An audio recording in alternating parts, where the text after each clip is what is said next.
Hello and welcome everyone to my stream. Currently we're flying today from London Heathrow all the way to Larnaca in Cyprus.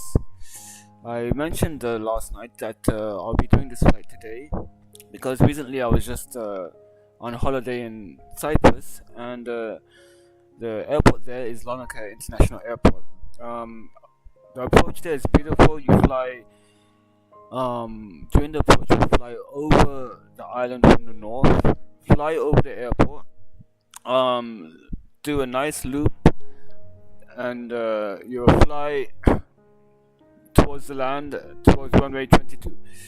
I've already checked the weather at Larnaca, and I was hoping we would get runway 22, which we will have today, because flying on runway 22 is a lovely approach to Larnaca Airport. So I'm glad we have that active runway for today. So I will take you through the flight plan and show you the routing, the charts, etc. before we get into the aircraft. So we'll start from now.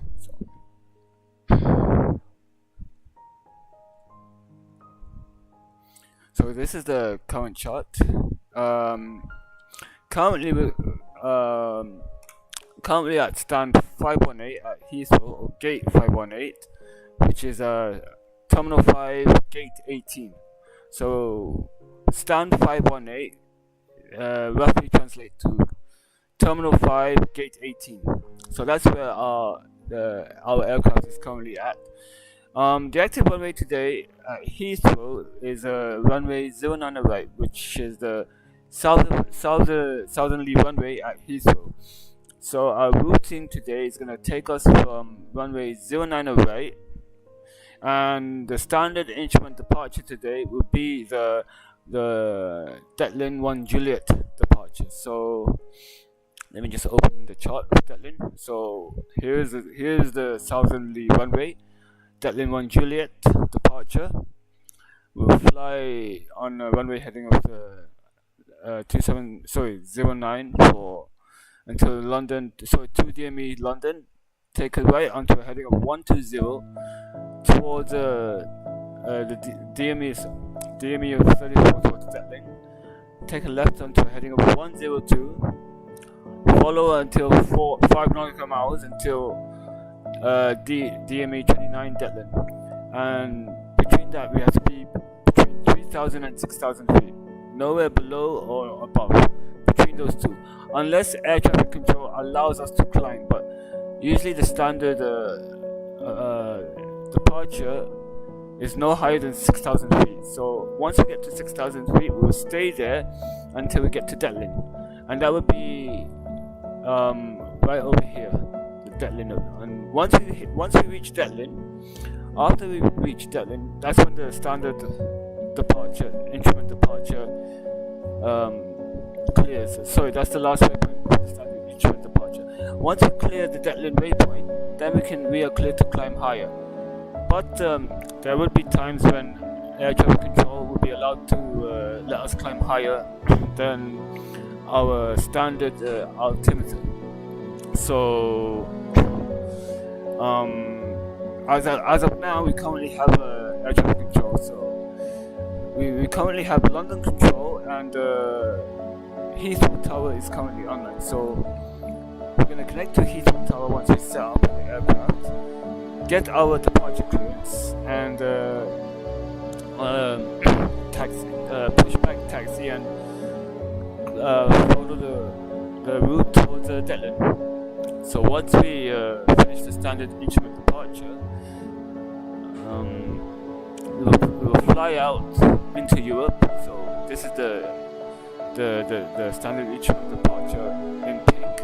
Once we get to Declan, that will be the last waypoint for the standard instrument departure. So let me just show you right here. There you go. There's the chart. So here's the chart right here, and this is what it looks like. So last waypoint is Declan, right here. Actually, this chart is a bit funny because it's showing Declan here and Declan here, so I think it's a bit off scale, but you get the idea. Anyway, but the last waypoint in the standard instrument departure will be Detlin. Hence, that's why it's called the Detlin 1 Juliet departure.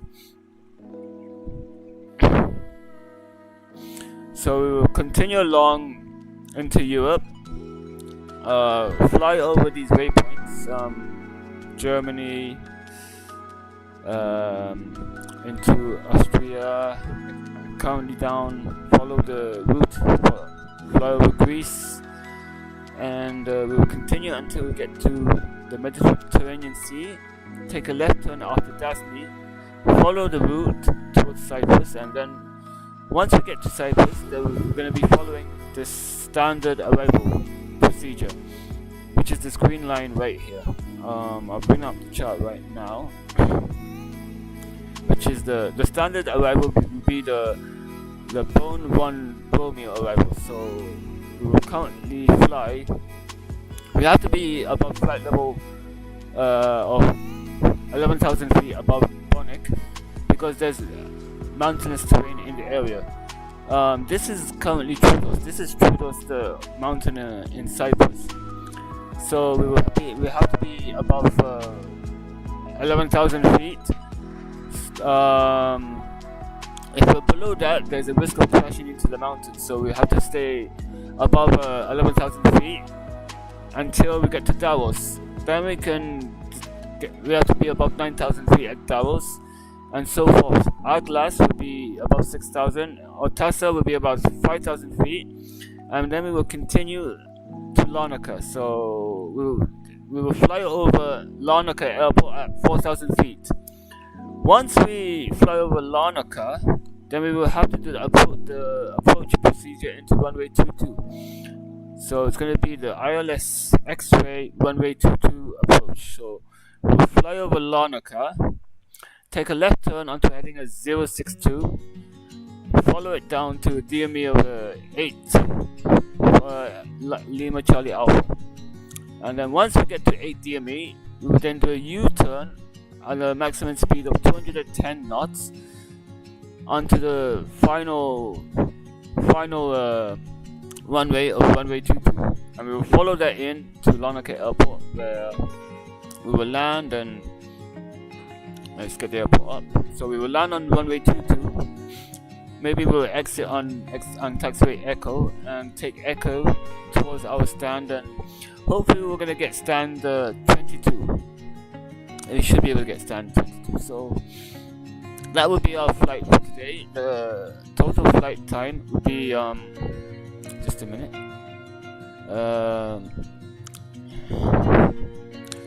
Just now, just received a text clearance from London Heathrow, from London Heathrow Tower. I haven't connected to it yet, as I haven't started the aircraft. But where was I? I will fly, park into stand 22 or gate 22, and the total flight time is 4 hours and 10 minutes. So it will be a nice long flight today. So we'll get started from there. Let's go back to the airport, and then we'll head out into the aircraft. So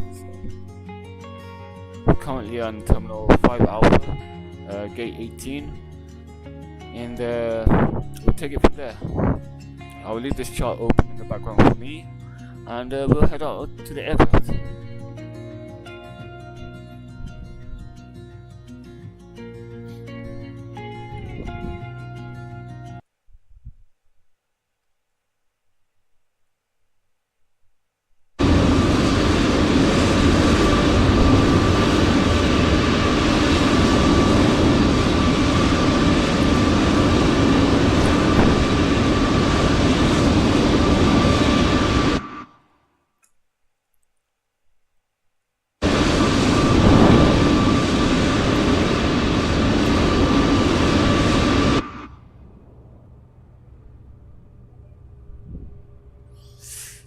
Laggy. I'm just gonna check why there's some lag. Close some programs.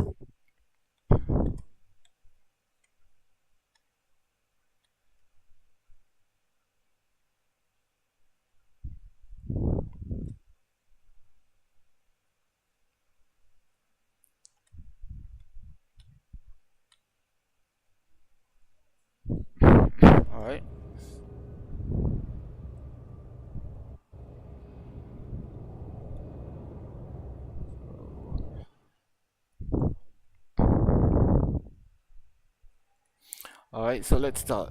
It's a bit laggy because we have a lot of aircraft currently at Heathrow. Heathrow is a very busy airport, but nevertheless, we'll do our best. Alright, so batteries on.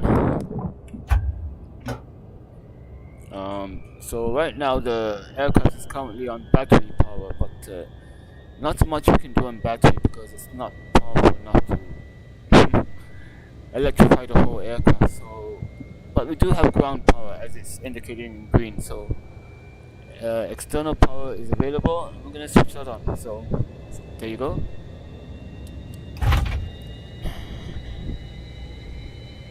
Aircraft is currently putting up as we speak. Just lower the light on the center control. There we go. So I'm just gonna wait until the aircraft does its self-test. Once the alarms are finished, then we're gonna start preparing the aircraft. So we'll do its self-test. Once that happens, we're gonna connect to Heathrow and get in touch with it. So this is gonna be an interesting departure out of Heathrow. It's gonna be quite busy if the controllers stay online. So there's the aircraft doing its self-test performance, and we'll start. We'll get her ready as soon as possible. Don't forget some coffee for the flight. It's a 4 hours and 10 minutes flight. Why can it be 4 hours and 20 minutes? Would have been better, right? Anyway, let's start. So we'll come to the overhead panel. Left sweep up, middle sweep up, and then right sweep up. So we're gonna start right now.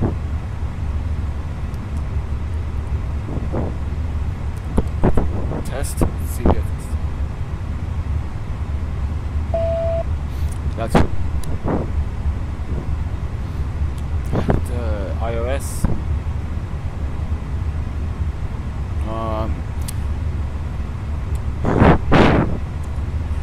Sometimes, for some reason, the aircraft gets buggy when there's a lot of traffic at Heathrow. So you have to bear with me when I go through this because it's not an aircraft. It's actually the simulator gets buggy for some reason. I think the CPU is not able to catch up. So right now the aircraft is having faults with the iOS systems because of a lot of processing power. I'll have to sort that out in a bit. So, but we'll continue from now on. There.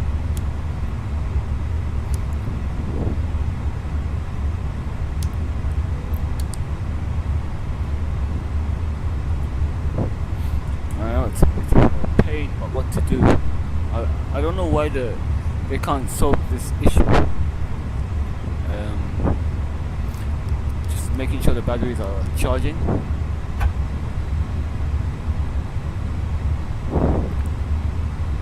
Batteries are charging. Okay. I'll fix the iOS in a bit. The iOS system is buggy at the moment, so I'll sort that out in a bit. So, left engine fire test.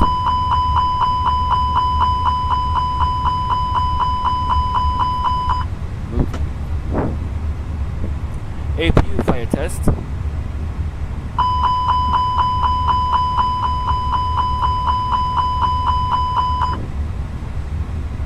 And the right side fire test.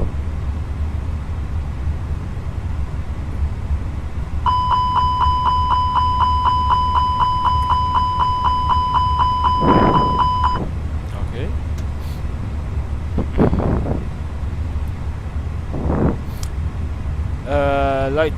Light test switch.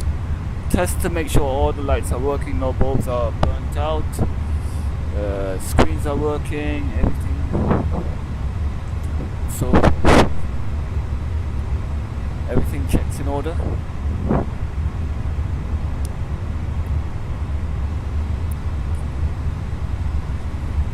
So we're gonna come down to the center. First I need to check the weather, the QNH, the air pressure. Today's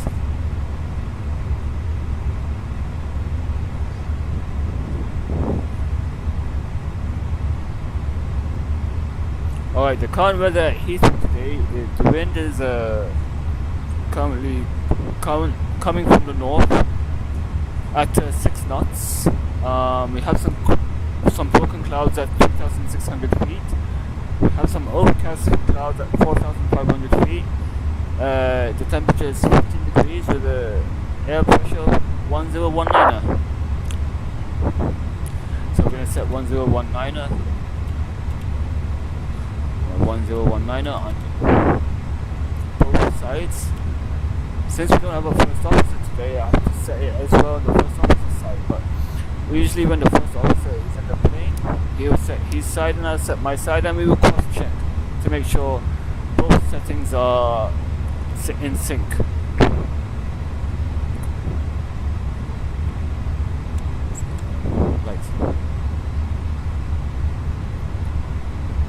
Come down here, the backup ADI.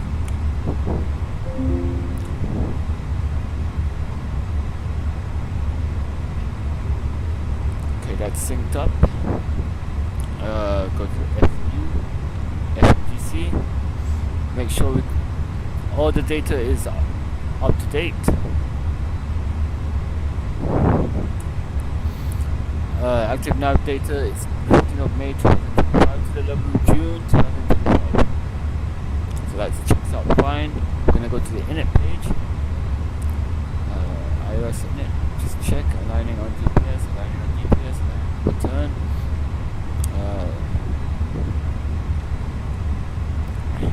Press the route. I already pre-programmed the route, so we're going to upload it to the FPC. There you go. So flight number today is BA662. Just for your information, all the boxes have to be filled out. It's required. So we need to get rid of all the boxes in the FPC in order to have a smooth and safe flight. So flight number, cost index will be 20. Our cruising altitude today will be 35,000 feet, so flight level is 350. I don't know why it went to 350. This is why I hate using the mouse. It's just difficult.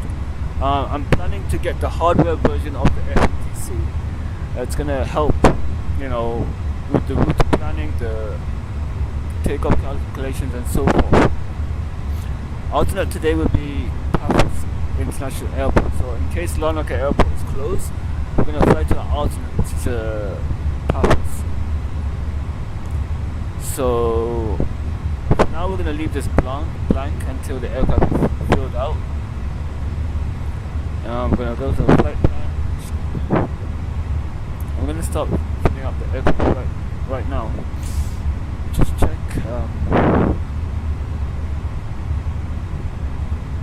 Just want to make sure the fuel calculation is okay. Make sure we don't have less than we need.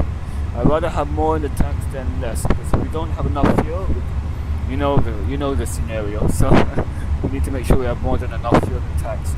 Usually I have the route fuel plus 1 hour of extra fuel and then half an hour of reserves fuel. So right now the flight will be 4 hours.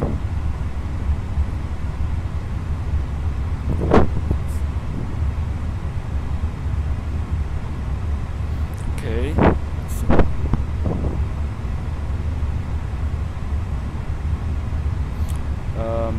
I got 13, so that's enough fuel.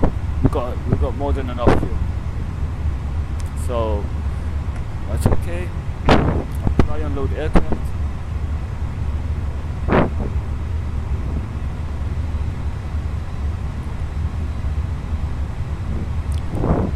Welcome on board this British Airways flight.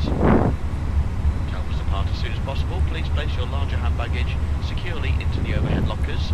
Smaller bags, including those tagged with a yellow label, must be placed under the seat in front of you. If you're sitting in a front row seat or an emergency exit row, the floor area around your seat must be completely clear. Alright, so the standard is... Once your hand baggage is safely stowed, please make yourself comfortable. The Delta 1 Juliet, when we're doing on the right. Delta 1 Juliet. As a reminder, smoking, including the use of insert it, e-cigarettes, so it's going to start vaping showing and up other here, smoking devices is not permitted like at so. any time whilst on board.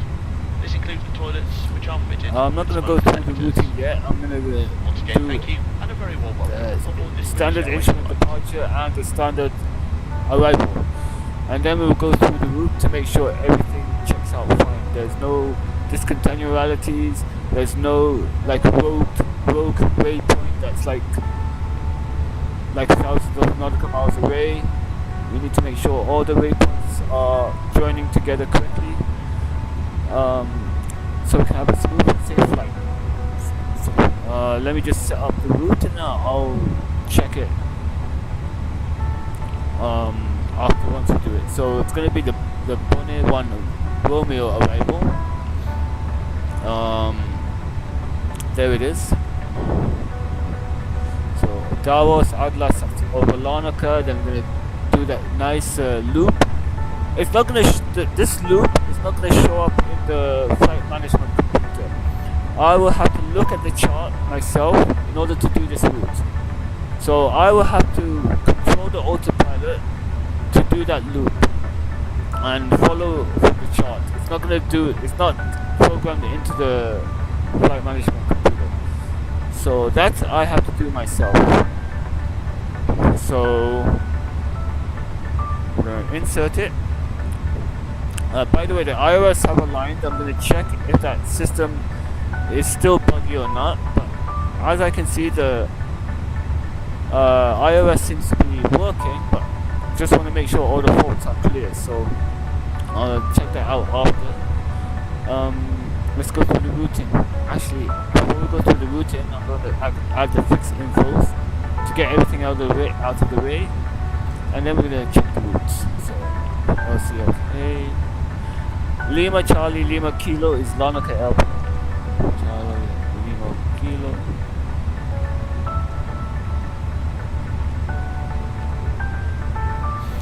This is the problem. Lima Kilo. Lima Charlie Lima Kilo. Lima Charlie Lima Kilo.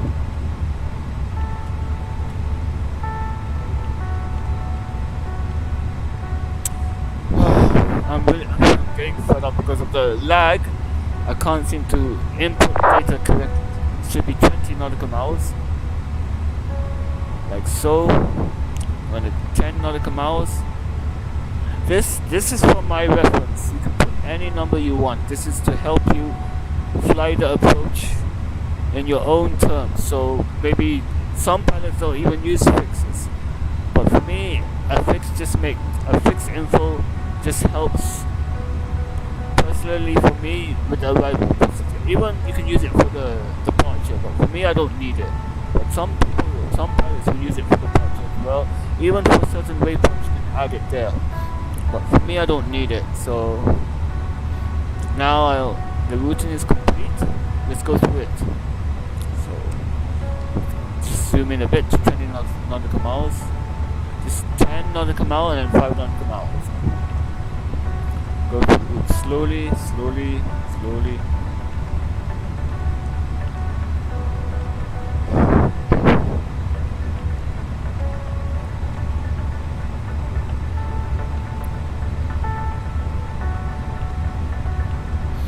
I don't know, I have to check why the distance is showing 1,000 nautical miles, because 1,000 nautical miles means it's 2 hours, so I'm gonna check why the distance is short. Maybe once you input all the data, it will then know it's gonna show the correct distance to Larnaca, but as of now the distance doesn't seem to be correct. But we'll check that in a bit. It's nothing to worry about. It's completely normal.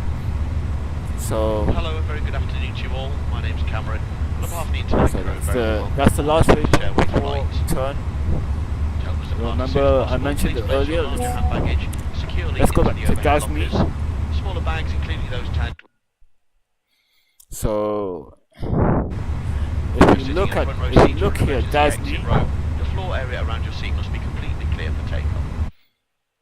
and then Dazi, you can see here Dasni. There's a nice left turn into Disney. It looks like it's a right turn, but it's not a right turn. From the pilot's point of view, it's actually a left turn. So you can see it here. It's a left turn into Disney. Time lost on board. This includes the toilets, which are fitted with smoke detectors. And then Okay, after thank you. Disney would be the standard arrival into Larnaca. So Bonnet, continue. There's Larnaca Airport coming up. And then this is the flyover to Larnaca. So we'll fly over Larnaca, and then at this point, this is when I would take over and fly the plane onto the finals for runway 22. So you will see that later when we do the flight. And as I mentioned earlier, last night, Christina had booked a flat at Larnaca Airport for one night, not for one night. We stayed there for 2 nights, and we were watching planes just flying over the airport, looping and landing into Larnaca. It was beautiful, and even when we were sleeping during the night, we can hear the planes taking off. We can hear the engines spooling up. The sounds were lovely, and according to the landlord, people that stayed at this flat were complaining about the aircraft noise. And I told the landlord, why do people book the place if they're gonna expect aircraft noise? I was expecting to have aircraft noise, and I don't mind it. Actually, it's music to my ears. It was helping me sleep at night. But I just can't wait to do this flight. And the reason today I picked to fly at this time because when we're flying to Larnaca, we're gonna be landing after sunset during the night time. So we're gonna be doing a night landing for today's flight. So we're gonna take off from Heathrow during the day, land at Larnaca at night time. And I planned it because I want to land at night. That's why I planned it. So let me just check. We're gonna clear this discontinuity. Insert it. By the way, this is not the correct loop. What you see here is not the correct loop. The correct loop is this. According to my chart, we'll fly over Larnaca, turn to a heading of 062, which is here, and then fly like this. So just ignore this. The beginner's pilot, a beginning pilot would not do this loop. They will actually follow the computer, and they're gonna mess up their landing. If you follow the flight management and guidance computer, you're gonna mess this up. If you follow the charts, you're gonna perfect this. So let's continue. Now the blue waypoint you see here is the misapproach. So for example, if you're coming to land and you cannot land the aircraft, maybe your approach didn't go well, you have to follow the misapproach procedure and then redo your approach back into runway 22. So we'll keep that in mind. We'll go to the init page. Now the aircraft has refueled. We're going to turn on the seatbelt signs. And there's one more thing I forgot to do. We'll do it right now. It's the oxygen checks.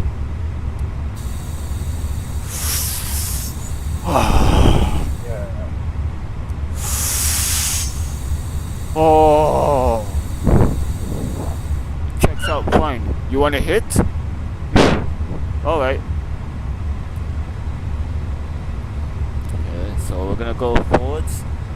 So today we're gonna have a block fuel of 13.7 tons. 13.7 tons.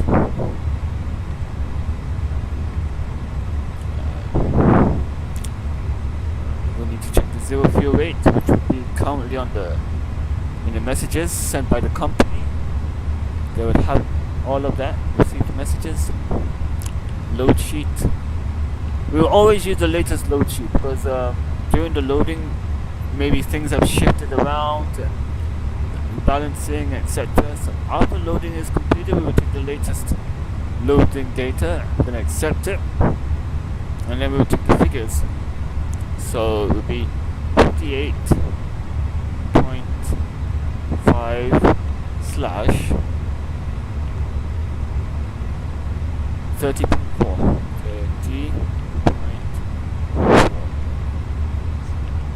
And that checks out fine.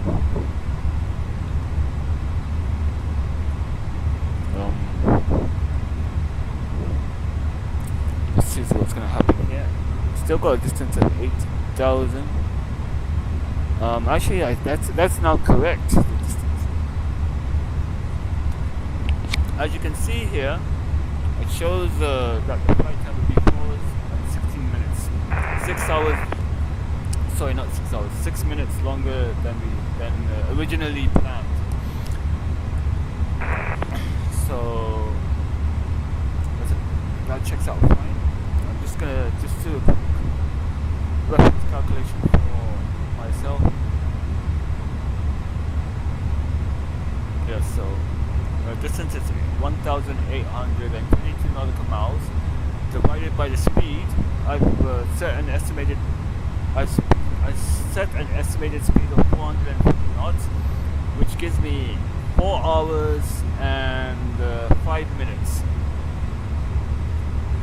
That's just an estimated speed, so maybe it depends on the wind. The cruising speed would change depending on the wind conditions, so we will know the speed will never be the same. It all depends on the wind, but that checks out fine. And our landing fuel will be 2.5 tons. So once we land, we're gonna have a 2,500 kilograms of fuel left, which is more than enough. That's around 1.5 hours of fuel on landing. So that's correct. So the flight plan's okay, init page is okay. Now we have to do our performance checks. So let me just set this for now to get it out and away. Transition altitude is 7,000 feet. So I'm gonna go and check.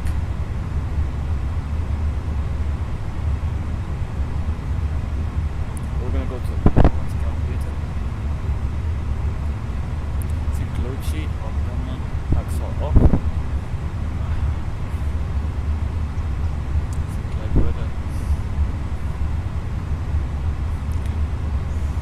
So we've got 158, 158, 160, 158, 158,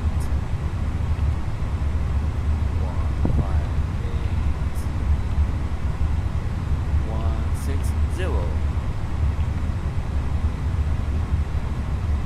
So I think we got three slash up 0.3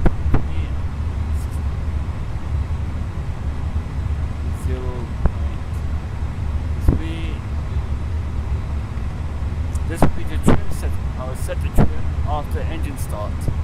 If we don't set the correct trim setting, it's not going to be easy to lift off the aircraft from the ground according to our rate and our balance. So if we set the correct trim, it will help us lift the aircraft off the ground without any issue.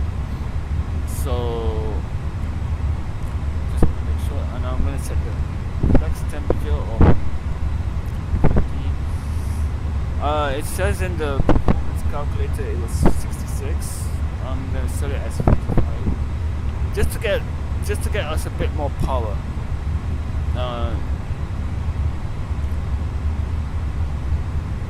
The aircraft is the power management computer is ready, so we'll just leave it on that page. I have no idea why the rear door is open. It's very strange indeed, actually. So I'll have to check why that rear cabin door is open. So everything's checking out fine.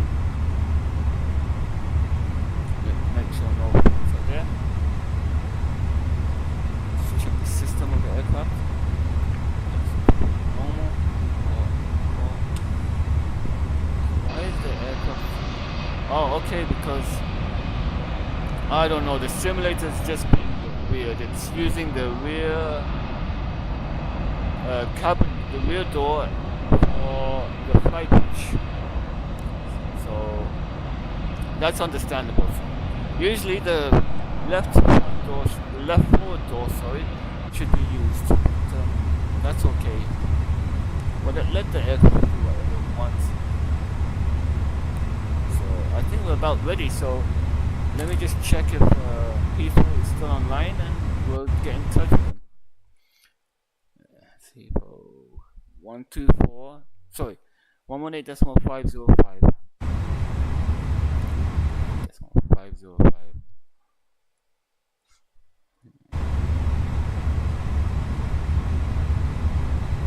I'm gonna preset the next frequency, so I don't have to do it during the flight. Usually the first officer does the frequency changes, but since I'm alone, I will have to do it. Plus it's gonna be busy, so I will need to preset everything, so I can just switch over without having to set up the frequencies. 118.505.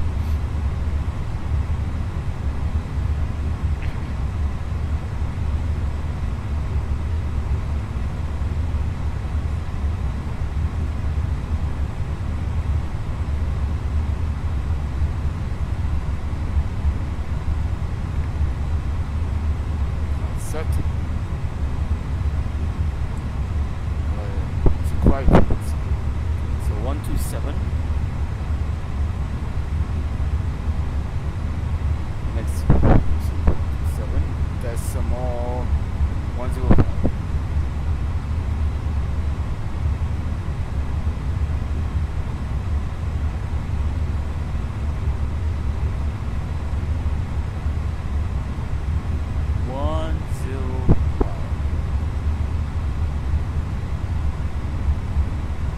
JetBlue 1621 behind the departing British Airways 320, line up 09 right behind. Line up runway 09 right, JetBlue 1621. So now the frequencies are checked. You can hear aircraft talking to each other. I'm just gonna check the messages that he had sent me. I'll read it back to you so you could guys hear. Heathrow Tower, Finnet 89 Foxtrot, back with you, taxiing on Bravo. Finnet 89 Foxtrot. Hello, link 53 Yankee, hold at November Bravo 11. So initial climb 0 feet. Okay, that's strange. So he doesn't want me to climb. Sorry, was that 53 Yankee and November Bravo 11 for 89 Foxtrot? Correct. Okay, so we don't need to read back, but he has already given me the departure clearance, the IFR clearance. So he's cleared me to Larnaca on runway 09 right via the dead lane 1 Juliet departure, and he's told me to squawk 5466. But the funny thing, the initial climb should be 6,000 feet, but he's put here 0 feet. And he said the frequency is 118.505, which I've already put in. And he's told me to report my aircraft type, which is Air 320, and stun number, which will be 518. And I will call him when I'm ready for the push and start, but I don't need to read back the clearance to him, as he has stated in the text. So right now, Shuttle 14 Kilo, monitor Unicom, goodbye. Unicom 1280. Okay, there's Unicom. So I think London is, or maybe I don't have London control because I'm flying south. So let's do what he said. So JetBlue 1621, surface wind 020 degrees, 6 knots, 09 right, clear takeoff. 09 right, clear for takeoff, JetBlue 1621. Speedbird 14 Kilo, Bravo, can see you at Oscar. 6. There you go. Carry 1 Victor with you at Foster, Orca. Speedbird 14 Kilo Bravo, link 53, hold short of Yankee. Link 53, hold short Yankee, Speedbird 14 Kilo Bravo. Qatari 1 Victor, link 52 Yankee, hold at November Bravo 11. Link 52, hold Yankee, November Bravo 11, Carry 1 Victor. Finnair 89 I'm just going to ask him about this clearance because I'm a bit confused. Line up 09 right. London 09 right, 89 Foxtrot. Good day, London Tower. This people 662 stand 518. Just want to get some. I'm just confused regarding something. I got initial climb of 0 feet. Is that correct, sir? 0662, that'll be an issue with the tax PDC. The initial climb is 6,000 feet, and you can contact ground on 121.905, please. 121.905 and initial climb 6,000 feet. People 662. For that 89 Foxtrot, sorry, take off 09 right, surface wind 020 degrees, 6 knots. Cliff takeoff 09 right, Finnair 89 Foxtrot. Qatari 1 Victor, via November Bravo 11, line up 09 right, caution, there'll be one intersection departure ahead. Oops, I'm going to go back to the tower. 09 right, Set have the a caution there. frequency and go to ground. So 121.8. Speedbird 14 Kilo Bravo, hold November Bravo 11. Hold November Bravo 11, 14 Kilo Bravo.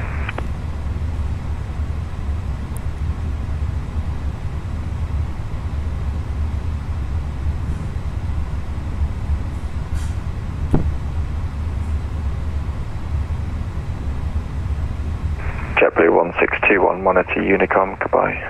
Unicom, JetBlue 1621, goodbye. Shuttle, disregard. Oscar Romeo Sierra 1, you on frequency? Yes, I copy. Sierra ready to taxi 09 right. FedEx 200. Fine up to 09 right, Oscar Mr. 1. Finnair 89 Fox. Okay, so it seems to be set.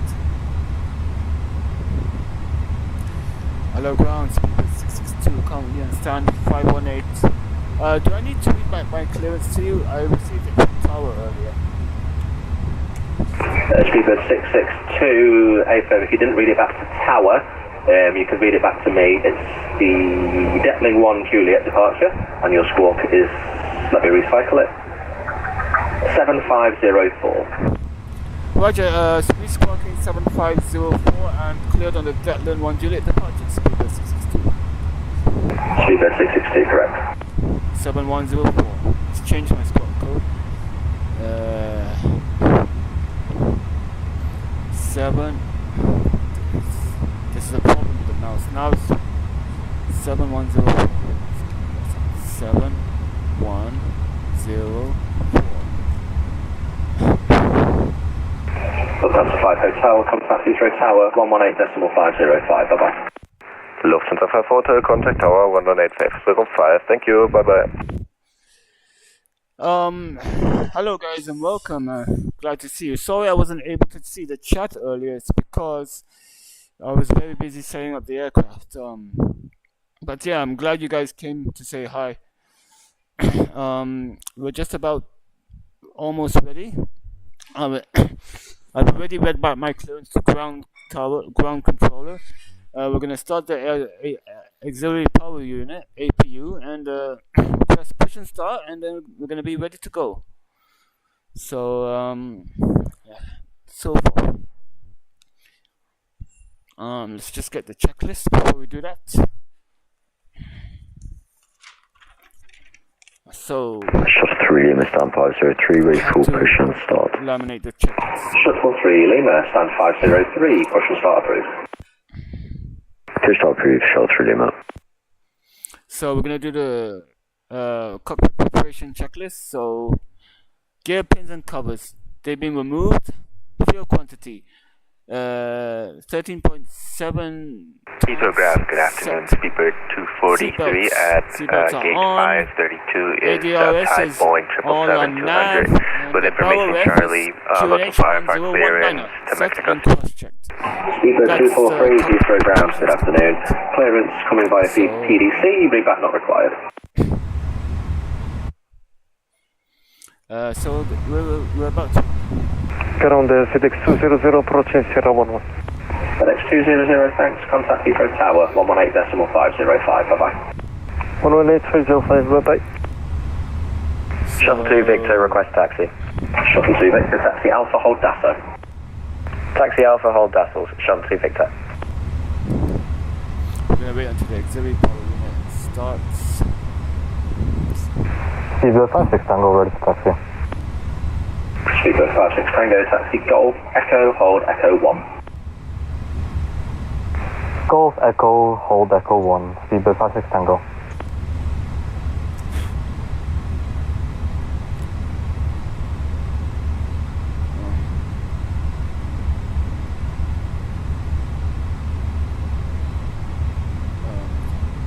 Taxi Bird 160 uniform Papa, ready for taxi, able holding point number Bravo 10. Speedbird 160 uniform Papa, thanks. Taxi Alpha, hold Dasso. Taxi Alpha, hold Dasso, Bird 160 uniform Papa.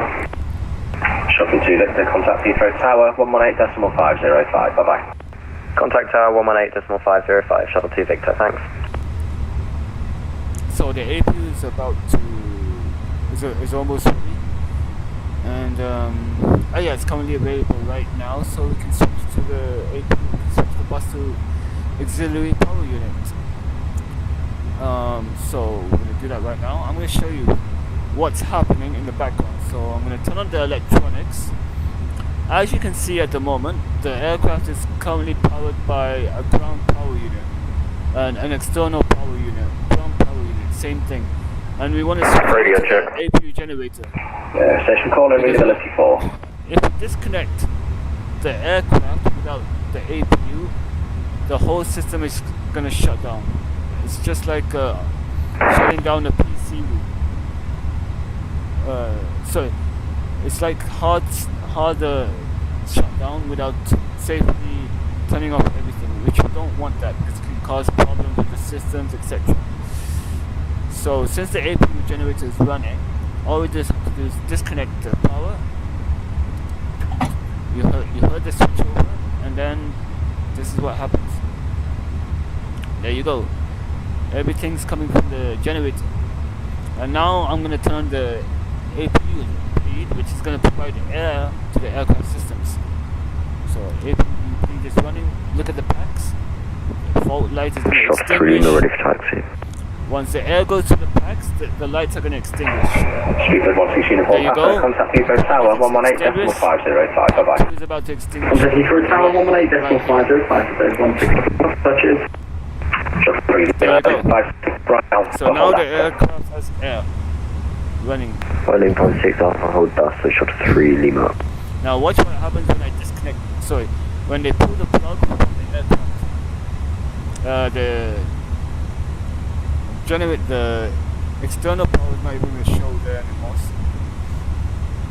Usually the ground staff will do that. Heathrow ground, Pier 1 Bravo, A380, send I can't seem to. 544 looking for approximate to Boston.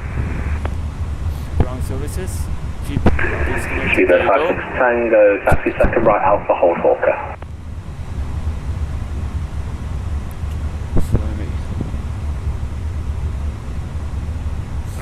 Speedbird 56 Tango, second right Alpha, hold at Hawker. Second right Alpha, hold that Hawker. Speedbird 56 Tango. Speedbird 1 Bravo, Heathrow, good afternoon. You cleared to Boston via Compton, then fly planned routes. After departure, runway 09 of right, climb straight ahead to London 2 DME, then turn right heading 220 degrees. Climb to altitude 6,000 feet, squawk 7255. Without the Clear to Boston via Compton, flight plan route after departures, and right climb straight ahead, London 2, do you mean the right turn heading 220, initially 5,000, squawk 7255, 1 Bravo. Speedbird 1 Bravo is 6,000 feet initially, otherwise correct.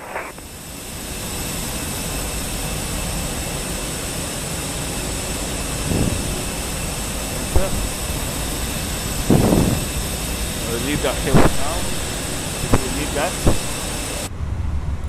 So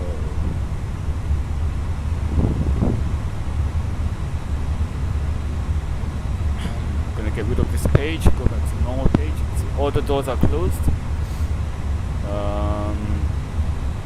Now we're gonna do I'm gonna request a push and start. Ground speed 662 requesting push and start.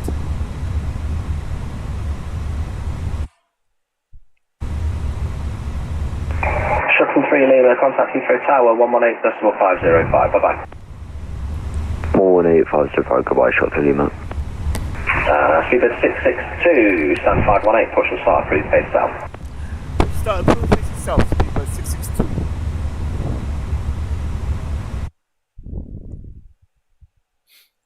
Alright, so we have our push and start approved. Bravo, 4 Lima hoppa vid number 301 request push and start. 7 Lima Papa, Heathrow ground, good afternoon. Stand 301, push and start approved, face west. Push and start approved, facing west. Finnair 7 Lima hoppa. Cockpit to ground. This is ground. Stand by.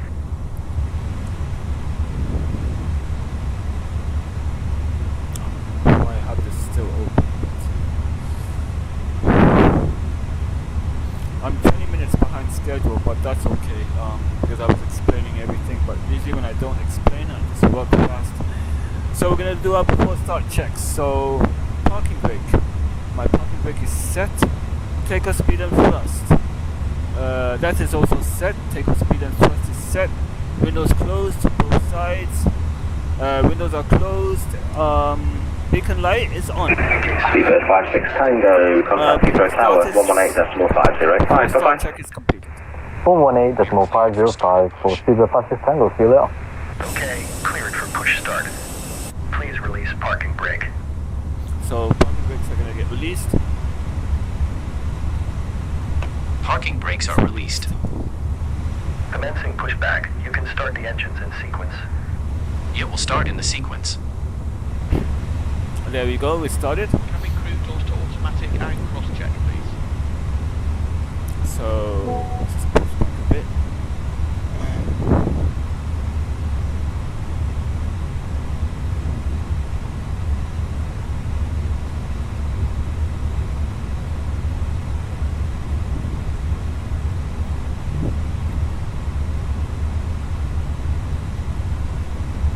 Alright, so we're gonna start engine number 2.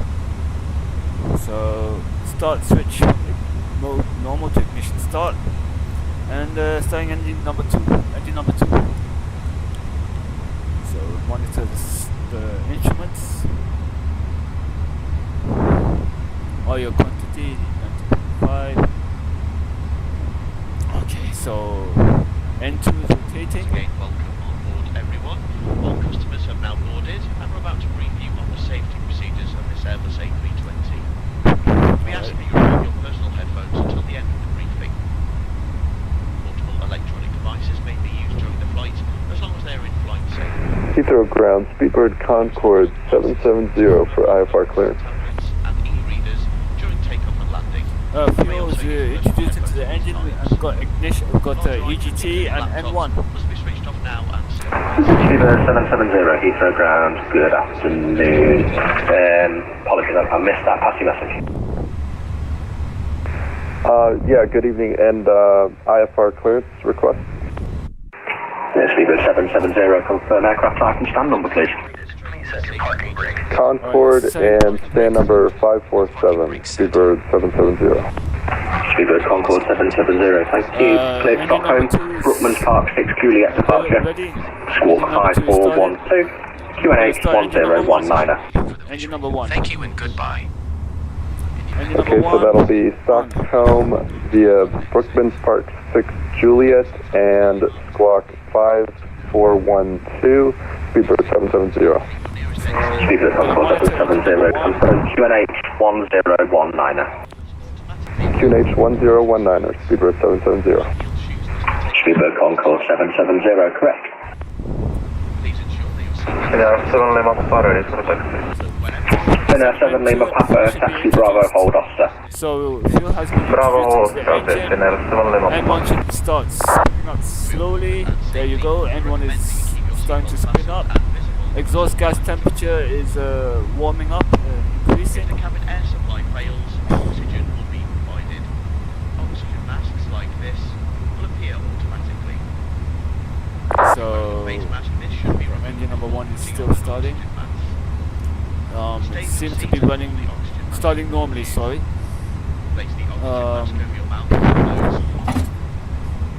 Just waiting for the engine to stabilize. Now it's stabilized, so there you go.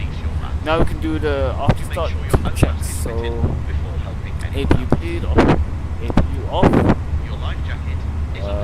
auto brakes max,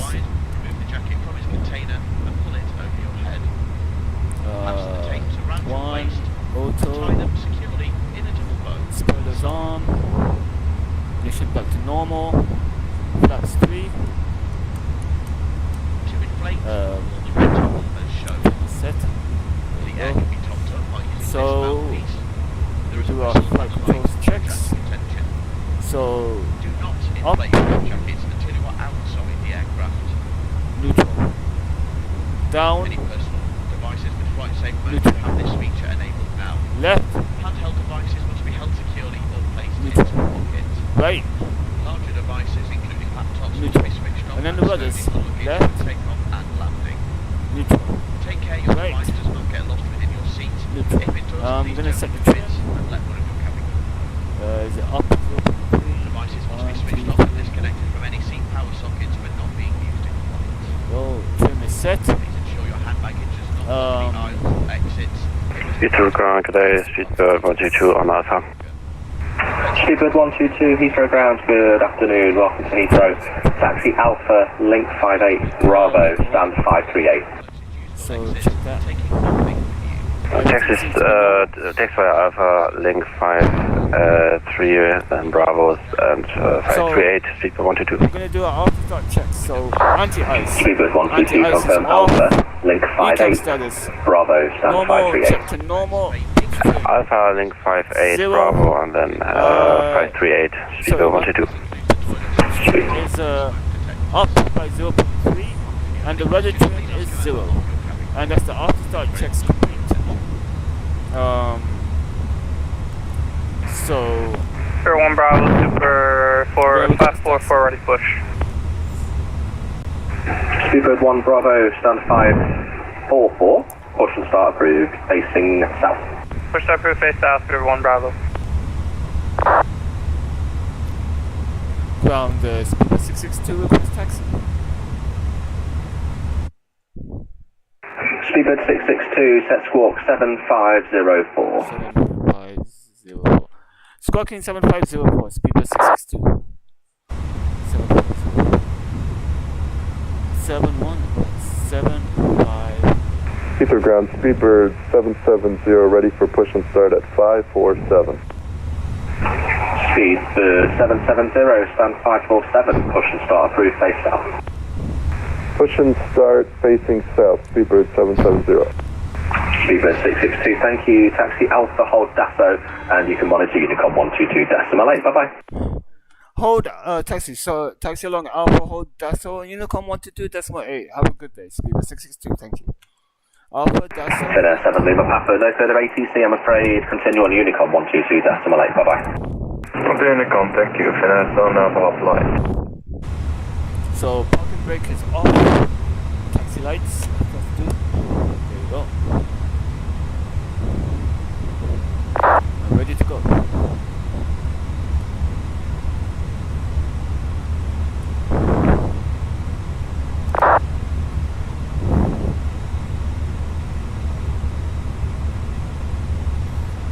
It's told me to hold along. Okay, it's just a straight ahead taxi.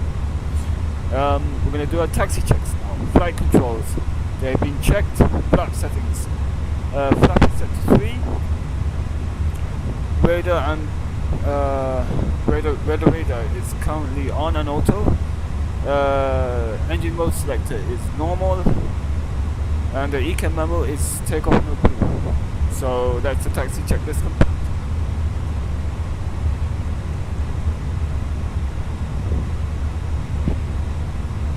Heathrow ground, Speedbird 348 with you, stand 508, type A320 with Charlie on board, request Alpha 2 Nissan South. Speedbird 348, Heathrow ground, good afternoon. cleared Nice, Mod V1 Juliet departure, squawk 5661, QNH 1019er.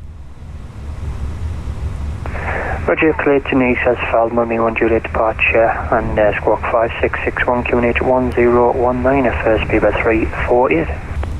Speedbird 348, correct. Speedbird 2068 landing runway 09 at left.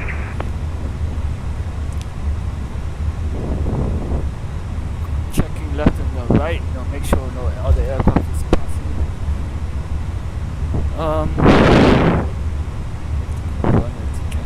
Alright, we're going to switch on the TCAS now. Okay, that's ready. We have the Finnair A350 currently lined up on runway 09 right. Once he starts rolling, we're going to line up on the runway and wait 3 minutes. If he's on the same standard departure, we will wait 3 minutes. If not, we will wait 1 minute. I'll have to check his destination before we roll. So, clear to line up. So, lights are on.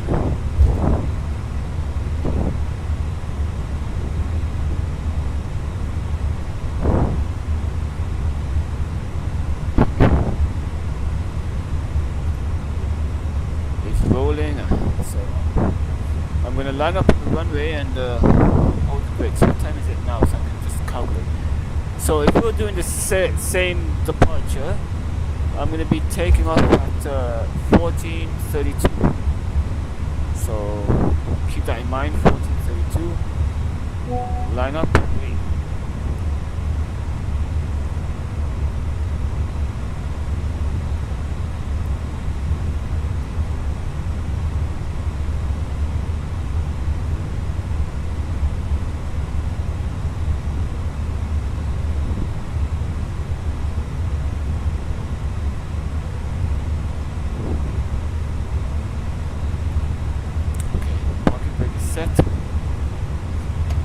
Let me just check which standard.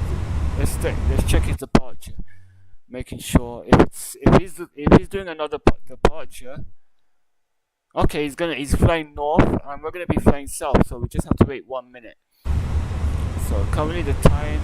Oh, we can take off now. It's already been 1 minute. So let's give it half a minute. So 14:31, we'll start rolling. He's flying to the north. We can see him right here.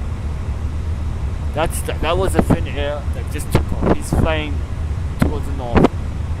He's flying to Helsinki, which is currently in Sweden. So I think we're about ready. Yeah, we're about ready to roll. So parking brake is off. We're gonna set our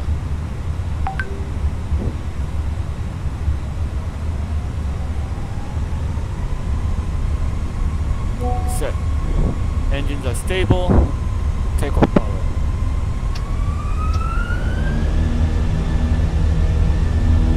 Flight 75 SOS runway.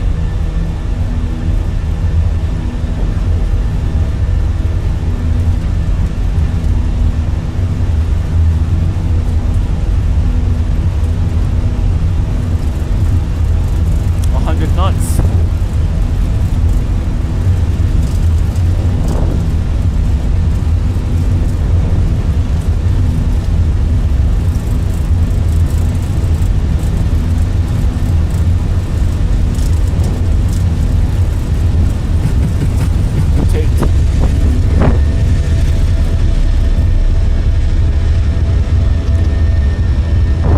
Gear up.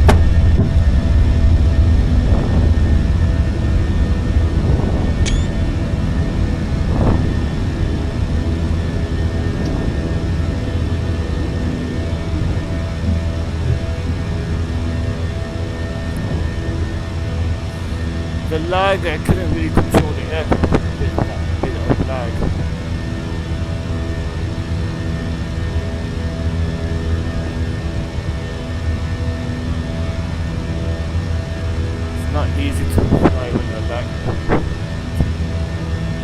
we have to deal with it. So, climb first, flaps 2.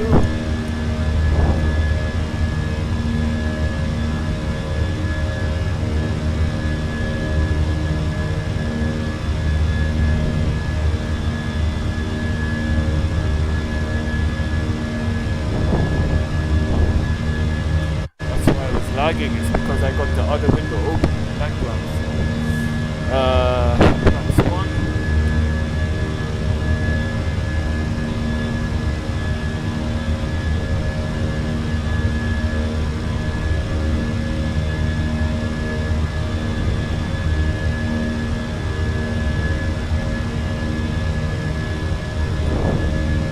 Climb first.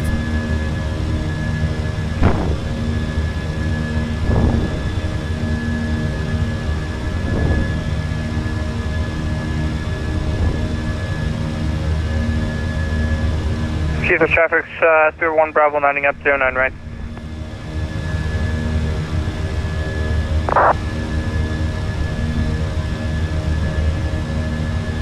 Flying over London. Coming to London. Good afternoon. This is you all by flight manager. Today, very special welcome to those of you returning from our club and those joining our alliance partners.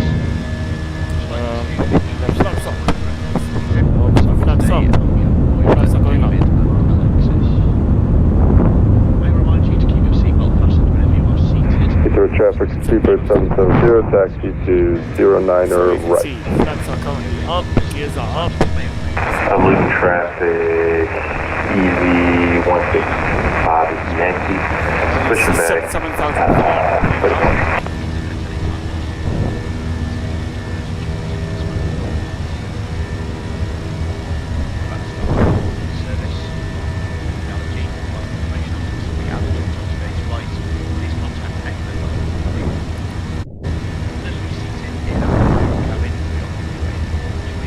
It's a bit windy, bit of turbulence.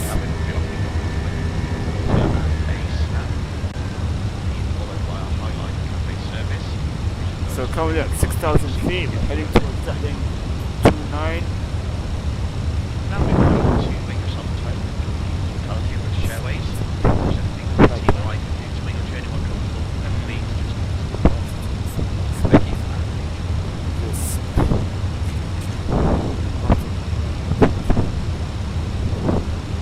Oh, where's the after takeoff checks?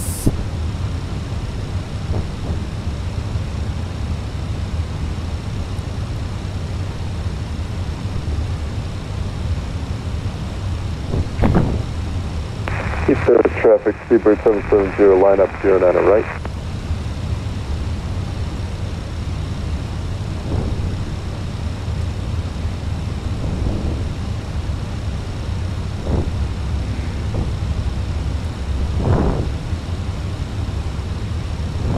See, this is the overcast that was mentioned in the weather forecast. There's a bit of turbulence up here. Check that out later. Ooh, some turbulence here. Wow.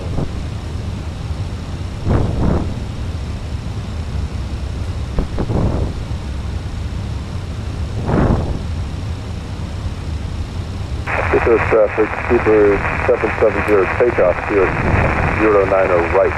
Some turbulence.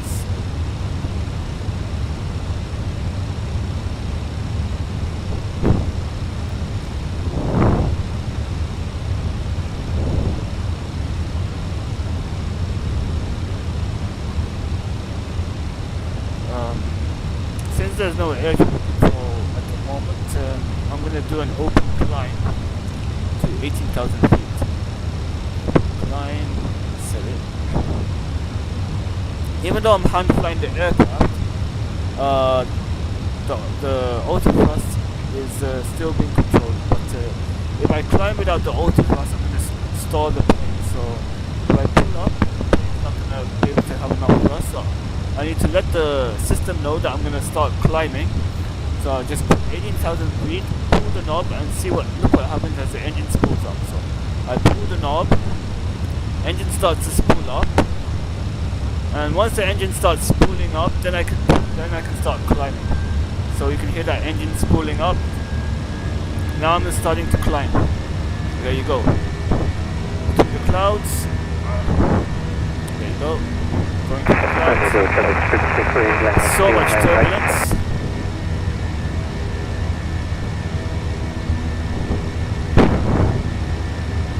Let's set standard. QNH1013. QNH1013.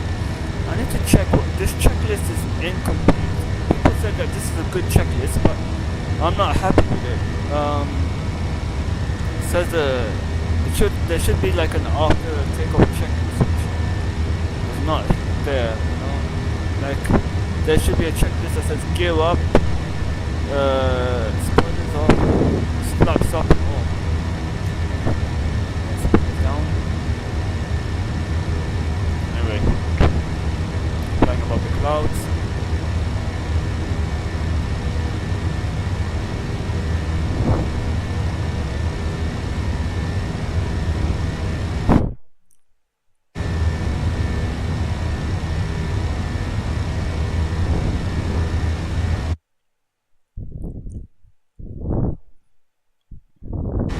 Hello, can you hear me? Are you still here with me, Christina? Still with me? I'm now in the chat window if you want to talk to me. So if you're still there, you can say hi. So now we're above 10,000 feet. The aircraft is starting to speed up to 250. So yeah, past 250 knots to its cruising speed.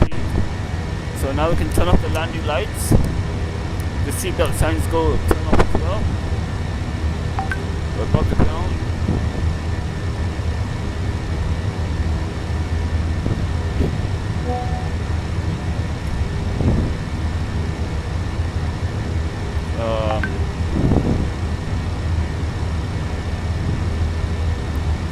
Isn't the view beautiful above the clouds? Are you still with me? You still?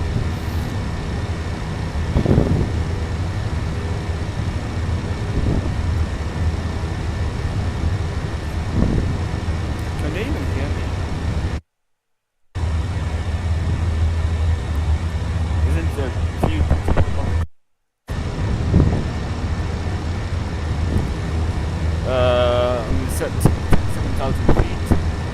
I'm still hand flying the aircraft right now. So 7,000 feet is set. We're gonna go to climb mode. There you go, I've set it to climb mode. Let me just check if Christina is still in the chat.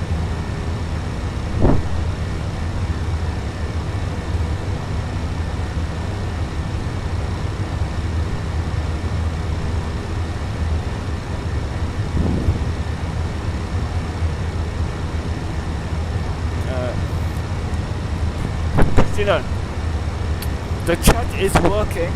I was not paying attention to the chat because I was so busy with the aircraft. So now it's quiet, so you can talk to me and I can reply to you. But I'm very sorry I wasn't able to reply earlier because there was so much things going on. So now I am free to talk.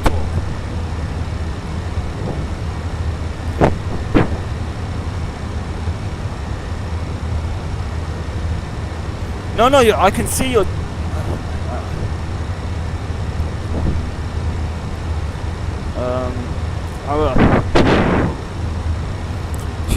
She's worried I couldn't see it, so let me just take a photo.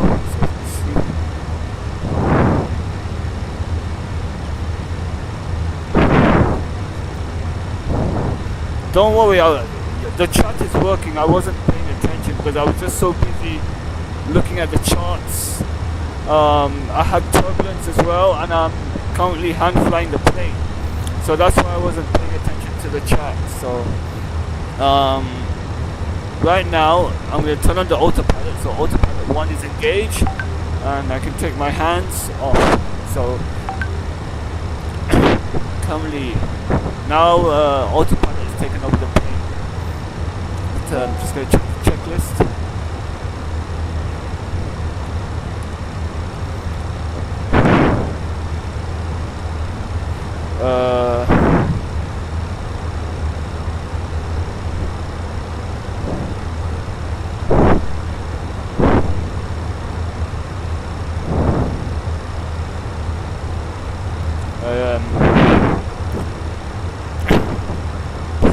I don't know if you can hear me.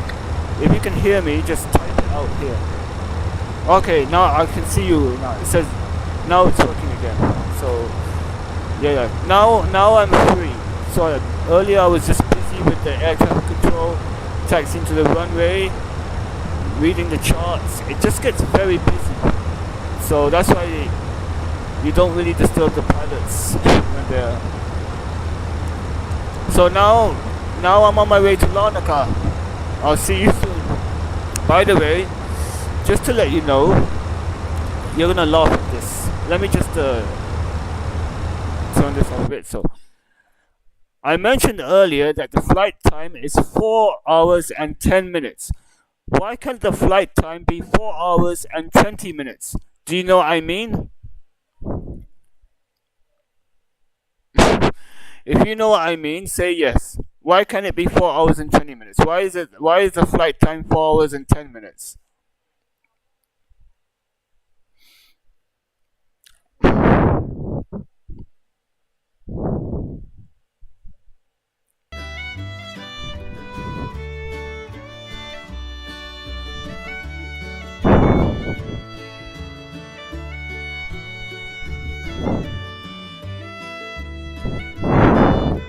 I think there's some arguing in the kitchen. I think there's some arguing in the galley. I can hear them arguing.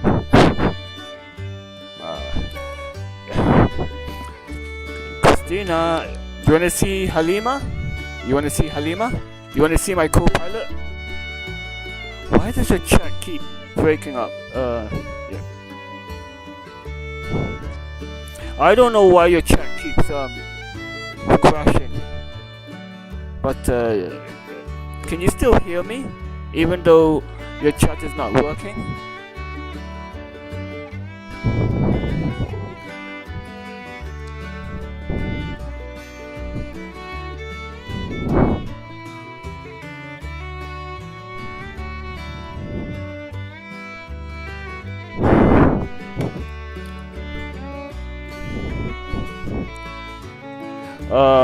Do you want to see Halima?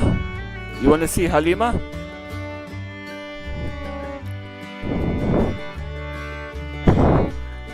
Honey! Where's Halima? I will bring her. Okay, just a minute. I'm gonna go bring Halima.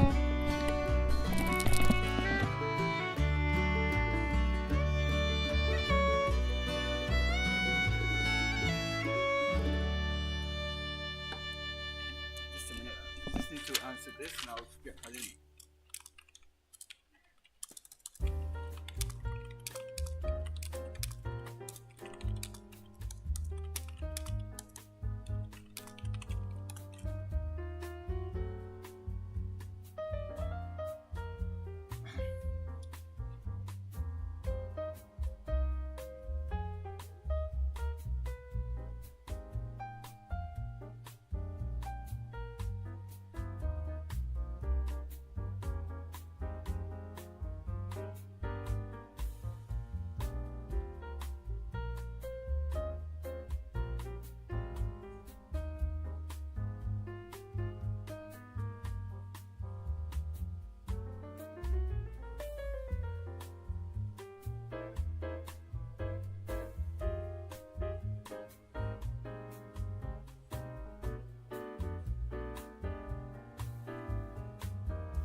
she's in a bad mood at the moment.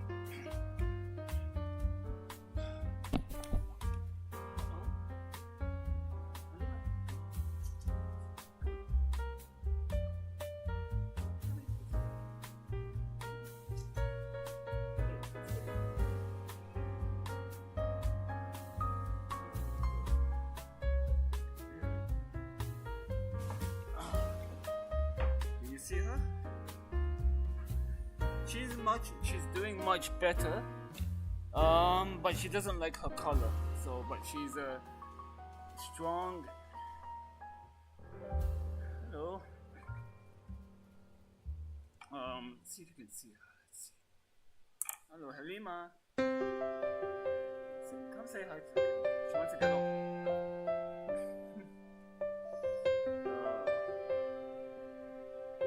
She doesn't like her color. She hates it, but she's strong. And the funny thing, when she's walking, she's shaking her head left and right. It's like when she walks, she's doing this, you know. I don't know why she does this when she's walking. I don't know why. So, well, you saw her. I told you 2 weeks she should be so good. I can take off her color in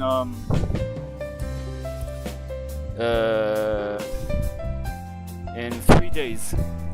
Actually, wait, isn't she more calm now? Yeah. The funny thing, she wants to hug you more for some reason. Like last night, she was sleeping on my wife's lap or next to her, like she was cuddling my wife. Anyway, I'm gonna set the aircraft. I'm gonna climb the aircraft to 35,000 feet. You can see here, 35,000 feet. The aircraft is currently at 28,000 feet. So, actually, yes, I have an aircraft in front of me and an aircraft behind me. So I am cornered at the moment. I'm worried that if I climb, I'm gonna hit the other aircraft. There's an aircraft right in front of me, 3,000 feet above me. I can't see him, but he's in the radar. Let me just see if I can zoom in. He's behind me. So let me see if I can climb without hitting him. All right. So pull. We're gonna go 35,000 feet. Pull. Climb thrust is set. Oops, open climb. We're gonna go to climb mode. Thrust is climb. Climb, yes, because her hormones are at ease now. That's why she before. Yeah, that's correct. She would be meowing loudly at night.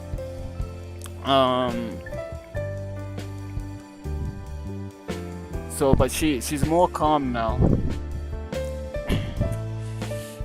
Do you want to see the map, by the way?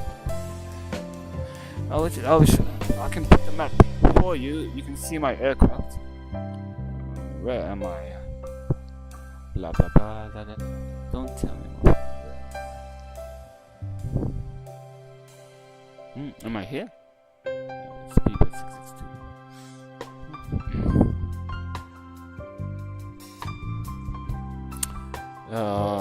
I just need to monitor this because I got an aircraft very close to me.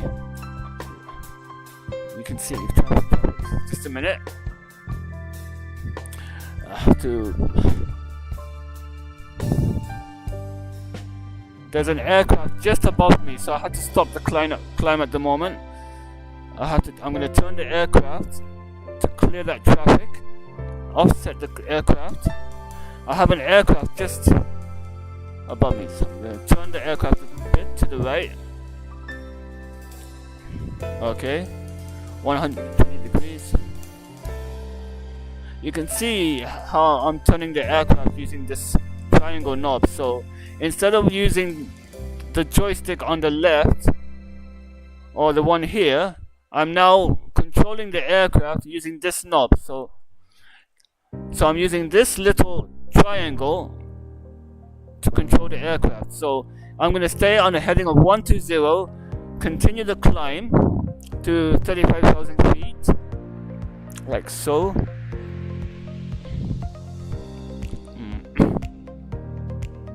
and then we're gonna go back on course. Now I'm off course at the moment because I'm trying to clear the traffic.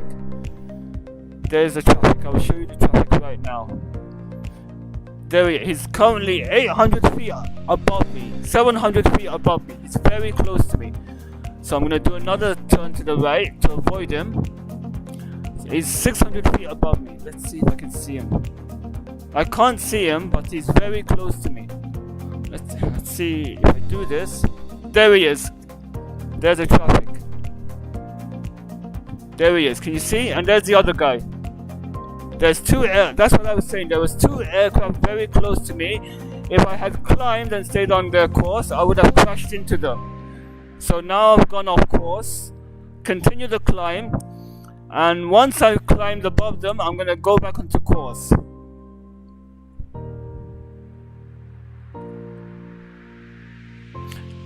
Do you want to go inside the cabin, by the way?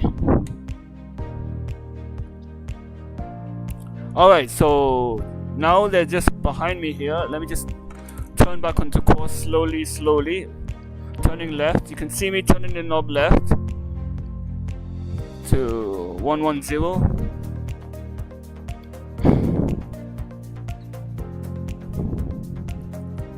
You want to see another cool view? You want to see another cool view?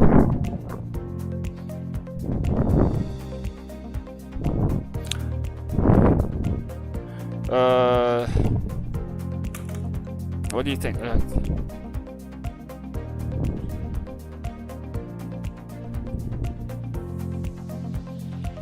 By the way, who is with you?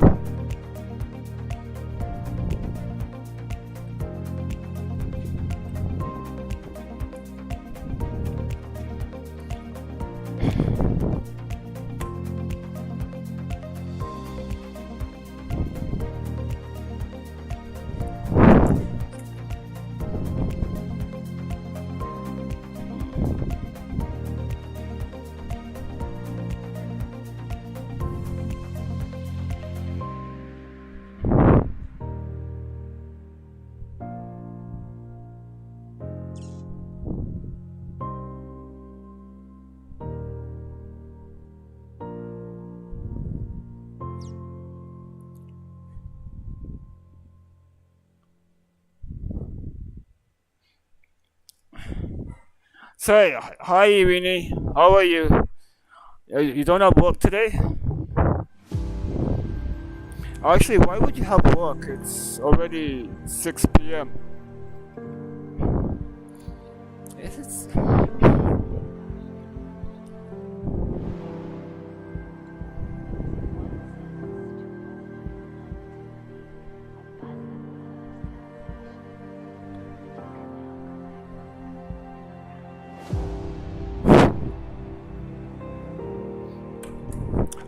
Christina, check this out.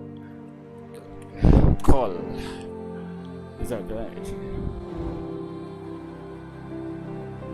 There you go. Hello. You want some snack? You want a snack? What do you want to eat? Let's go. You can do this as well, by the way. I set this up myself.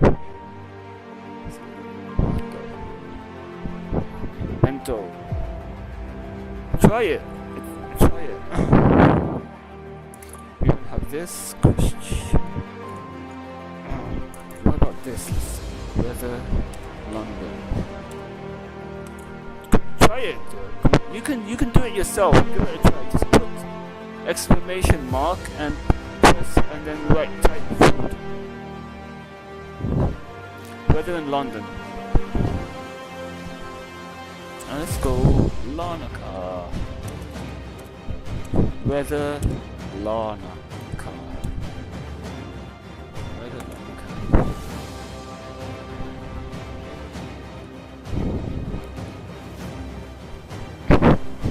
Let me just check my aircraft out. I'm gonna turn back onto course. So I've been off course for a little while. Let's go back onto course.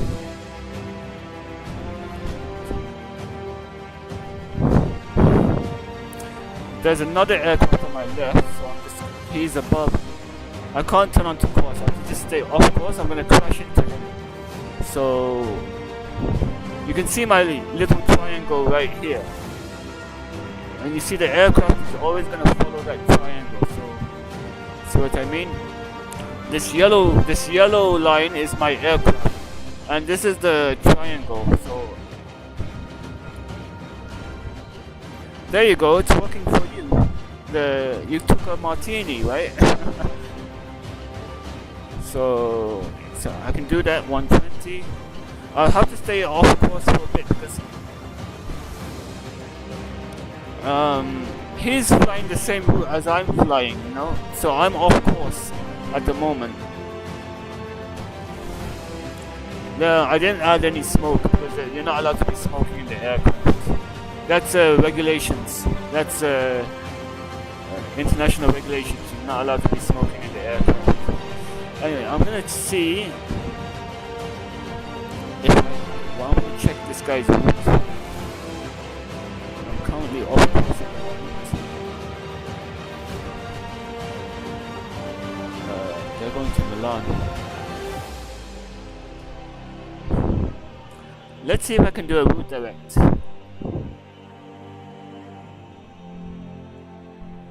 I know these guys, I don't know what they're doing.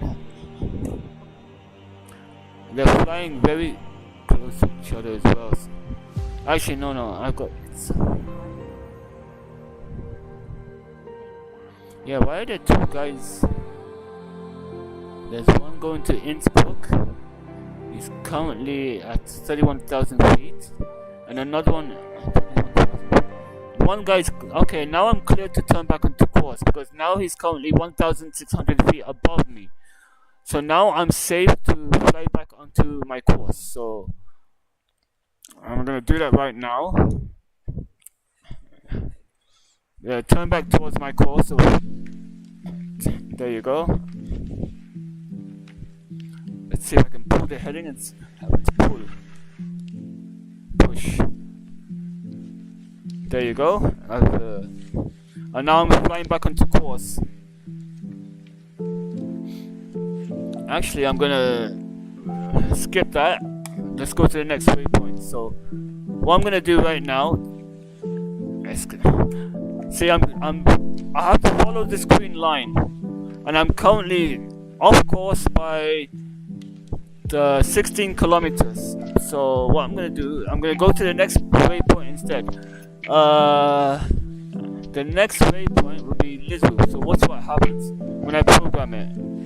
So there you go. I'm gonna insert it, and now the plane is gonna go back on course.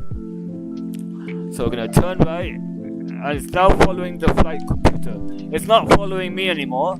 You can see that it's now dashed out. That means this is the speed. It's dashed out. This is the heading. It's dashed out. This is the vertical speed. It's dashed out. That means the aircraft is following the navigation computer. It's not following my command. It's following the navigation computer's commands. So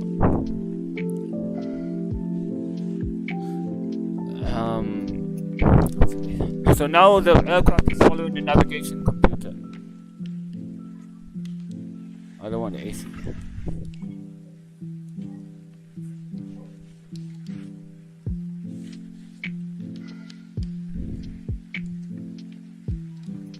Blanket. Okay, sure. I'm gonna be land. Do you want me to tell you what time I'm landing?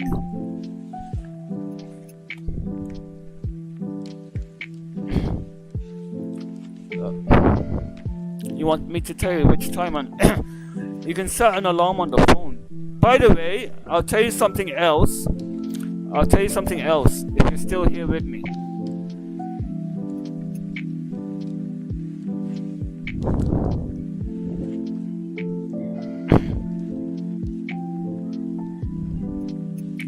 Are you still with me?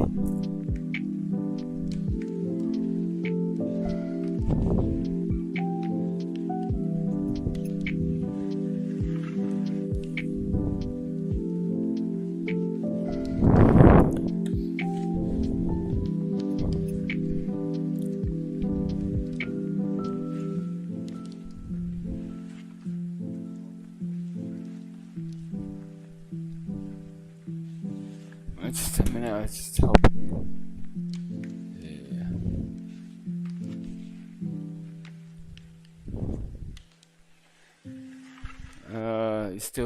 You still here?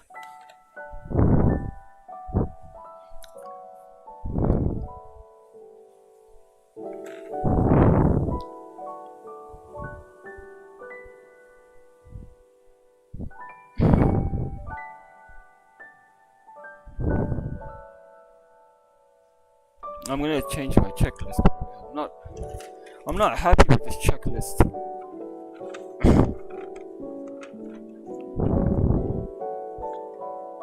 Taxi, line up, departure change, approach. So weird.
Just a minute. I need to make a work call, so I'm gonna have to mute the microphone.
Hello, hello.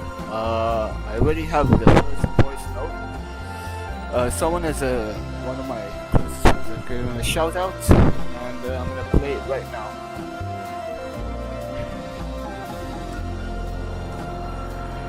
Check 1-2, Captain from airline AX218 landing now.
I'm gonna play the next voice note. Here we go. Hi, Captain. Hello, Captain. Yeah, that's the next voice note.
Hello, testing 1 2 3. Can you guys hear me? One of my viewers is not able to hear the voice note, so I'm gonna play it again for him. In 5, 4, 3, 2, 1. Wait, bro, 1 second. I'll open yours. Oh, that's not the right one. Here's the right one. Hello, testing. Hi, Captain. Hello, Captain. Can you guys hear me? Hi, Captain. Hello, Captain.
Once I played Ibiza music and the stream was blacklisted because of the copyright issue, so I can't play copyright music on the stream because of the YouTube copyright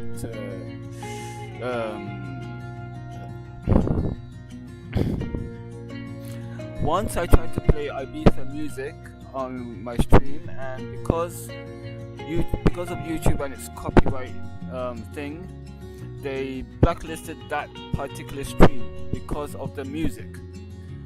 Because of that, I had to play non-royalty music just to satisfy YouTube and its copyright views.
So I was just going through the checklist which I was using earlier, and I have to say, even though like I've downloaded this checklist, I've seen the comments about it, I'm not happy with this checklist.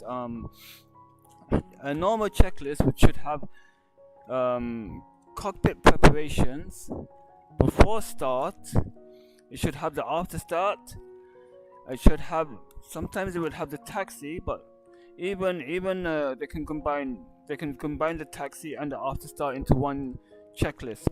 And then after that, it should be the before takeoff checklist, and then that should be the after takeoff checklist, the descent approach checklist, the before landing checklist, the after landing checklist, the parking checklist, and the shutdown checklist.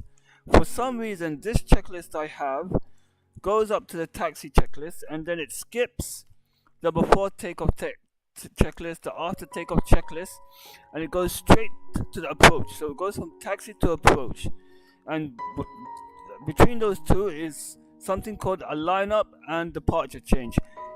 I've been flying for more than 15 years, and I've never seen a checklist like this before that shows a lineup and a departure change. So I am very disappointed with this checklist. It's not a normal checklist I've seen. You can see it right here. I'm not happy with it. So yep, there you go. Goes in the bin. There you go. There. I'm gonna print a new checklist as soon as possible. But just to let you know, don't bother with that checklist.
Just to add, when I threw that checklist, I wasn't even looking, and it ended up in the trash can.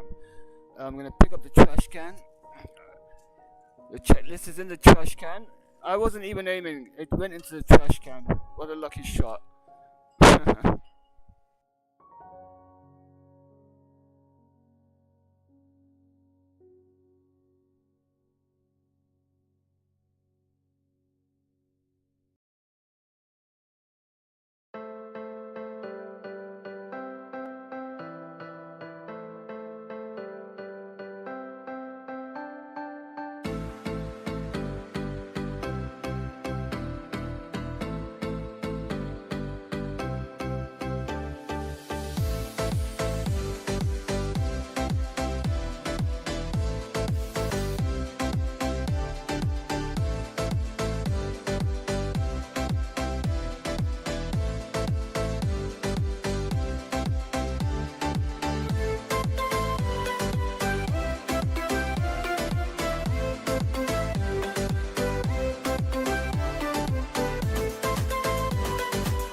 Hello, can you hear me?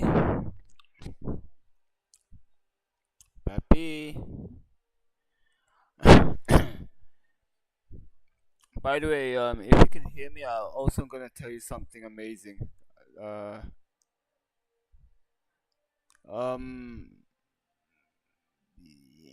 well, I'm on my way to Larnaca right now. If you want, you can pick me up and take me to the mall after. If you want.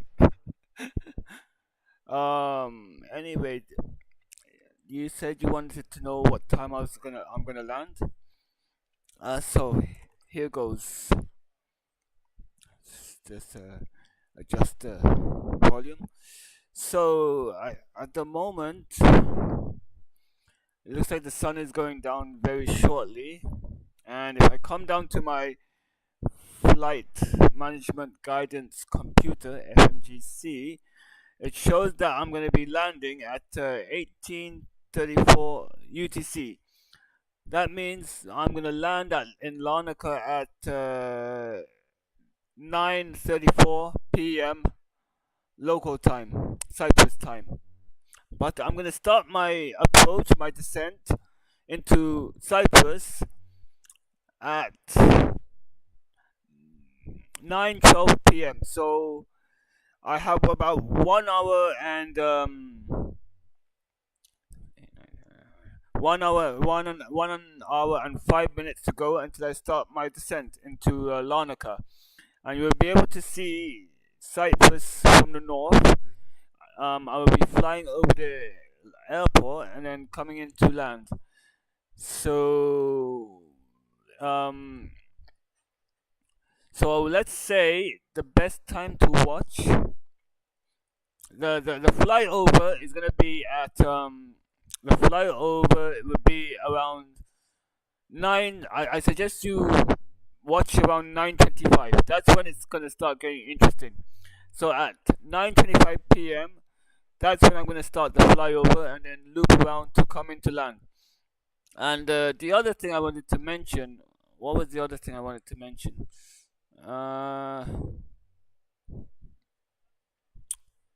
What did I want to mention?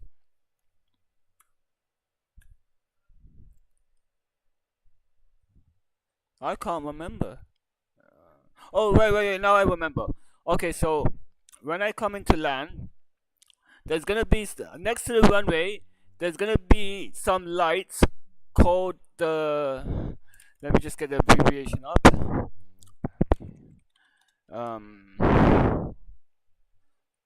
There's gonna be some lights next to the runway, and it's called the precision approach path indicators, and it's short for BAPI. So we call them BAPI lighting. You'll be able to see the BAPI lighting when I'm on finals.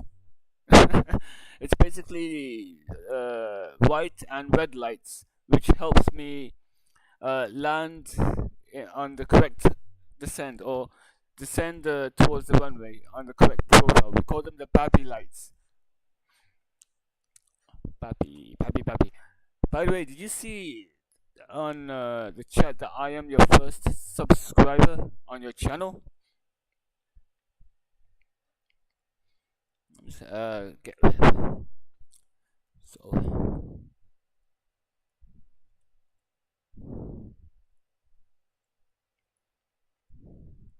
the sun shows BAPI lights.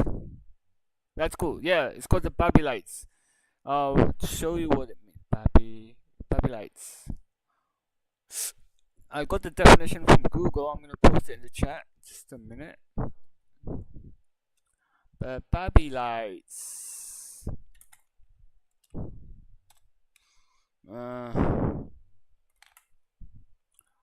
Okay. So I posted the definition for you. The BAPI lights. We call them the BAPI lights. The BAPI lights. BAPI. But just to let you know, when I come into the approach, it's gonna be night time by the time I land. Or what time is sunset over there in Nicosia?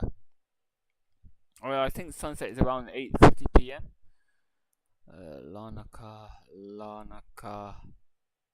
Larnaca sunset. What? 7:47 p.m.? Really? Okay, I didn't know that. I thought it was close to 9 p.m. Sorry, I'm confusing it with the UK. In the UK, it's close to 9 p.m. So in Cyprus, the sunset is at 7:47 p.m. Sorry. So definitely, I'm gonna be landing at night time in Larnaca. By the way, where did you go today? And one more thing, which phone can do voice notes? Because if you want, you can do a voice note and I can play it on the stream. You know, like a little message, something for you to have. So you can send a voice note and I can play it across on the stream.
That's the thing, I do remember, but you see, the closer we get to summer, the sunset will change. So the closer we get to summer, the daylight becomes longer. So yes, you are right. When we were on the roof watching the sunset, yes, it was 7:20, but now it's closer to summer. It's gone up to 7:47.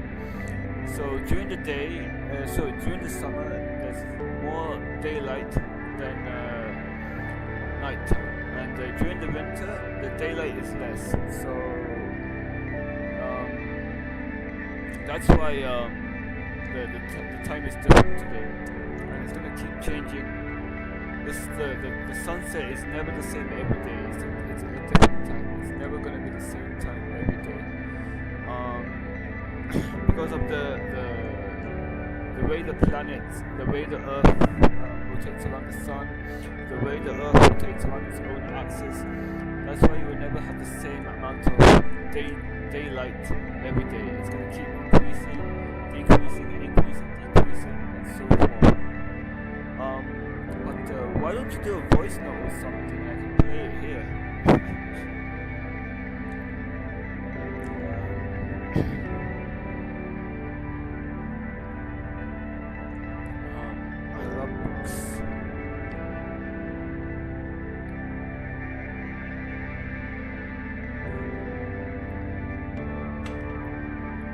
Just give me a second, I'll just be back.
Sorry. Can you see it?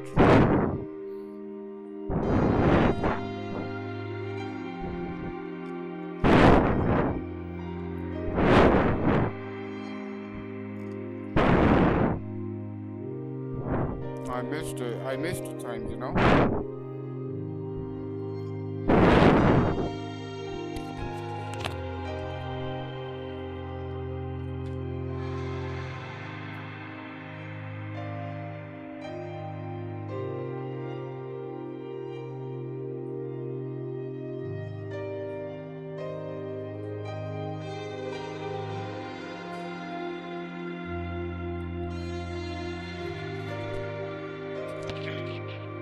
Yeah, I've kept it with me.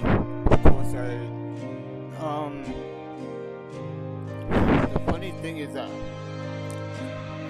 I lost it for a couple of days because I was not in a good mood. So the funny thing, I lost the drawing because I was in a bad mood, and for maybe 2 or 3 days I was looking for the drawing.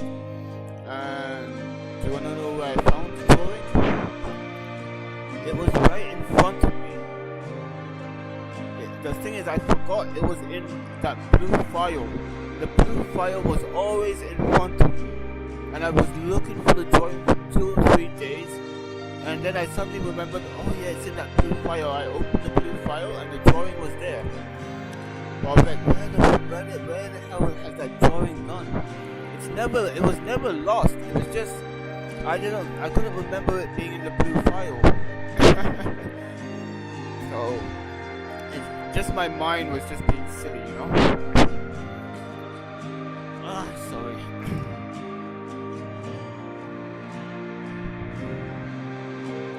See,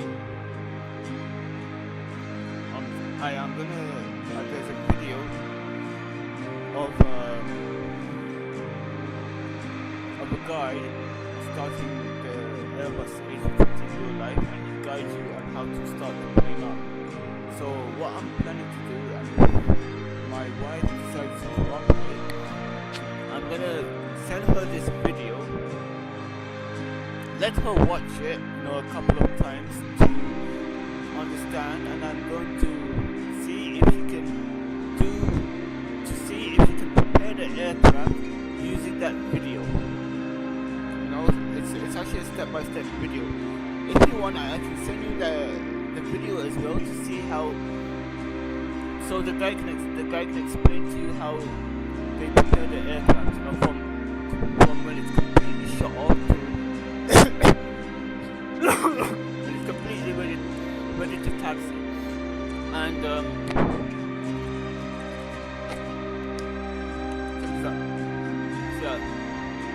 I've got my water bottle right here, and I also have this.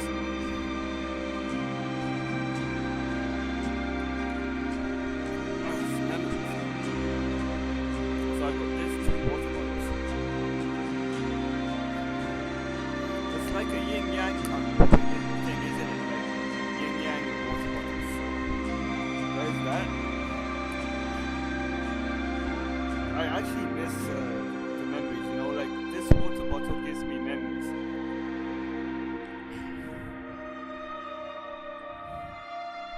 So that's over here, safe and sound. And this is actually my favorite mug. I don't know if you've seen my mug before. This mug was actually tailor-made. It was handmade in the UK, in North Yorkshire. Is it North Yorkshire? Or mixed Yorkshire? Just a minute, I will check now. It was made in Yorkshire, in the UK, and it was shipped to me to Bahrain. So it's a very special mug, and I really love this mug, man. The thing is, this mug is a bar now. So my grandmother from my father's side was a big fan of owls. So she had a lot of collection of owls, like how do you say them? Like stock owls, model owls, a lot of different types of display. Sorry, owls for display. So this mug is special to me, and I've got a couple of more that was sent to me by the owner, all the way from Yorkshire. So I can show it to you right now. Just give me a minute.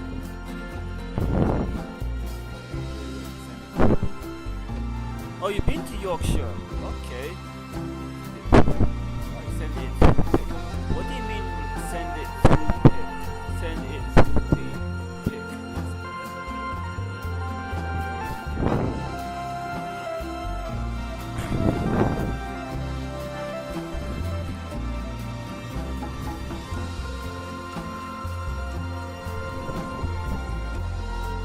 By the way, tomorrow I'm gonna be doing another flight. I'm not gonna sorry. I'm not gonna be flying this plane tomorrow because it's gonna be parked in Larnaca Airport. I'm gonna be flying the Boeing 737-300ER. It's the bigger plane. It's the long haul version. Oh, you couldn't see the mug? Just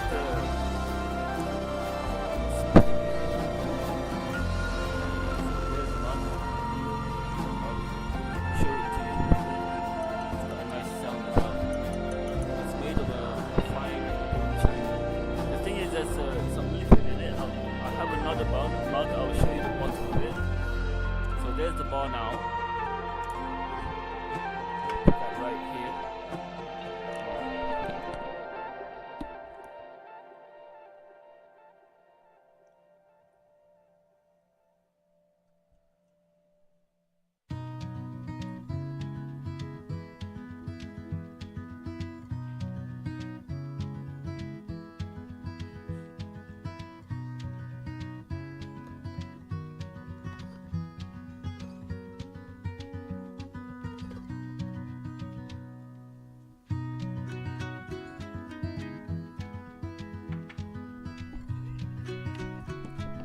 Here's the other mug.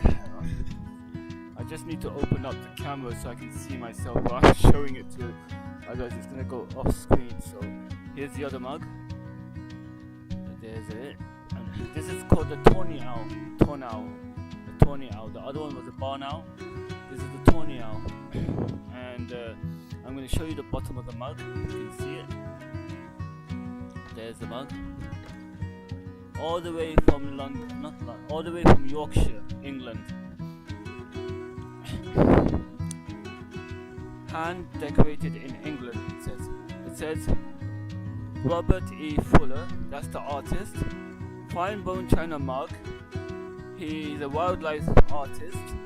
His website is www.robertefuller.com, and the mug was hand decorated in England. So these are the two mugs right here, barn owl mugs and the Tawny Owl mug. And it's made from a special material. Like this material is made in the UK, so you can hear it. Like it tings. Very special. I'm very careful with these mugs.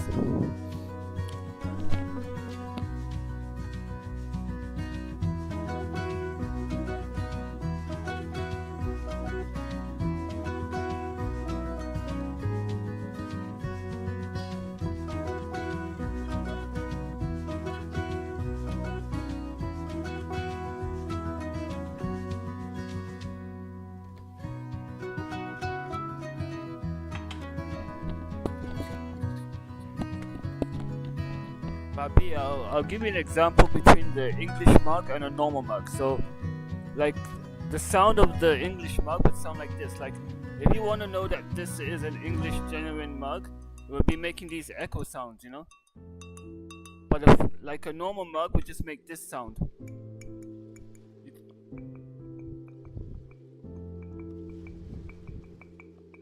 But the English mugs will make this. It sounds kind of like a metal, doesn't it? But it's not metal. It's a special type of material. So that's it's a really special Yorkshire has such amazing scenery. Yes, you are right. Do you know what? I have an idea. One day we should go to Yorkshire because I want to visit the art gallery there. I want to visit his art gallery. The guy who made the mugs, I want to visit there. I'm in touch with him. He's on TV shows in BBC. He's on. Sometimes you see him on the BBC TV shows. I have his number. He's a really popular artist in the UK. Wildlife artist in the UK, and he's got a lot of projects. So not only does he do paintings and so forth, but we have some wildlife. So he doesn't keep them, but he keeps them for a while until like they're ready or so forth. But once they're ready, he releases them into the wild. If you want, I'm gonna pin his location here in the chat. By the way, do you notice that it's becoming dark where I am? Where am I right now? Let me check.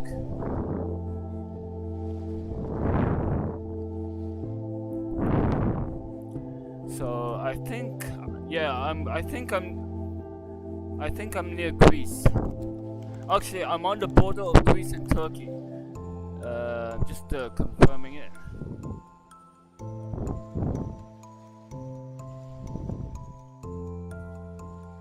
Yeah, so I'm currently over Greece at the moment, and I'm going to fly near the border of Turkey. So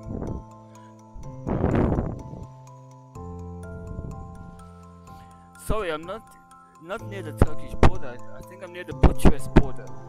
Yeah, no. I'm near the Turkish border basically. I'm over Greece at the moment, flying near Turkey. So let me just put this table away. Don't need it. Yeah, I'm over Greece. Oh my god, what did you find? Mission. That's one place I was. What did you find?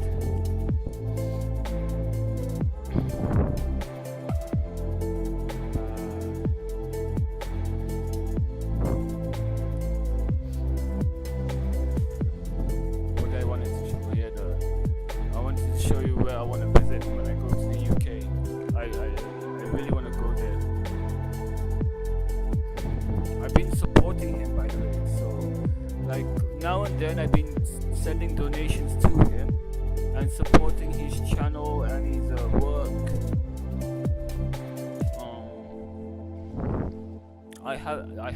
He's very popular wildlife artist. I'm not gonna disclose his personal information. That's between me and him. I have his paintings on my wall, by the way. I can't show you because of the camera angle. I have 3 of his paintings. One is a barn owl, the other is a tawny owl, and I have a painting of a little owl. I'm just looking for the place at the moment on Google Maps. But this place is very isolated. You have to.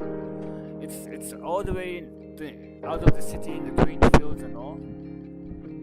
A very lovely place to visit.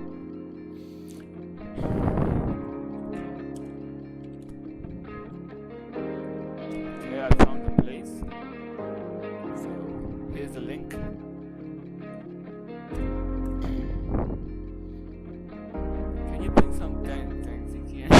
As you come to Cyprus and Greece. Is the stuff in Greece much better than in Cyprus?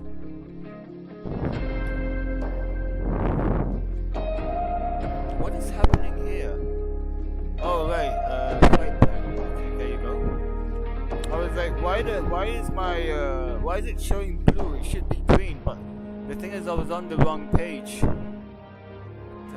Yeah, I'm currently now I'm crossing into Turkey. I'm crossing into the Turkish airspace. By the way, did you ever wondered how I know where I'm going? Even though you can't see the map here, like what? Did you ever think? Do you ever wonder where I'm going? Sorry, how I know where I am?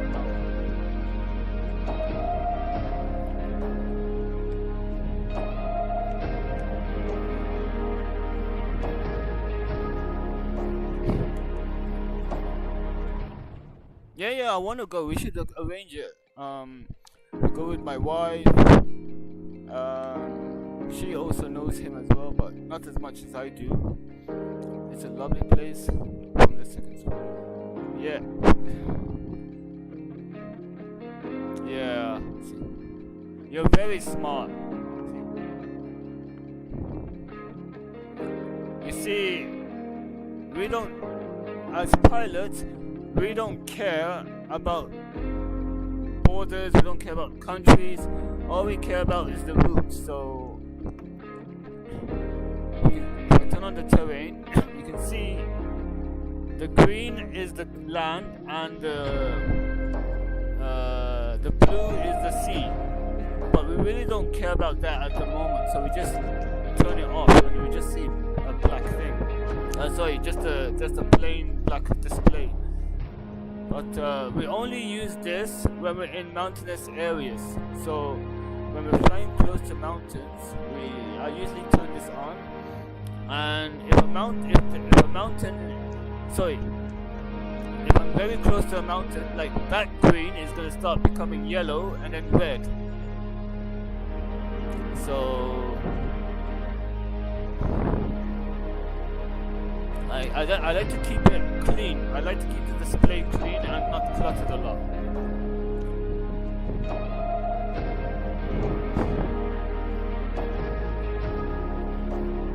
By the way,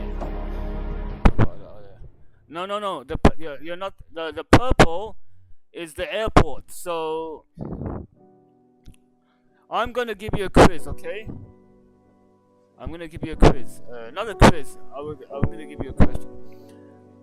I want you to go on Google and write this letters and let me know in chat what airport it is, okay?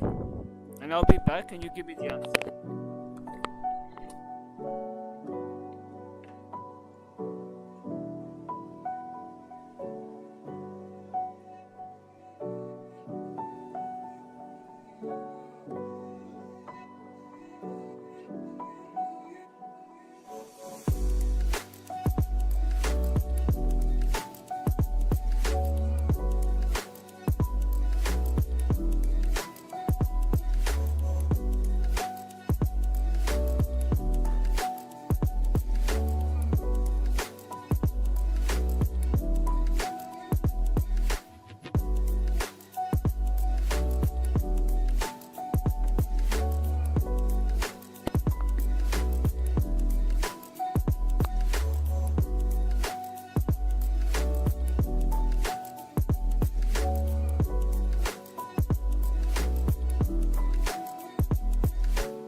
Yeah, absolutely correct. And where is the airport located?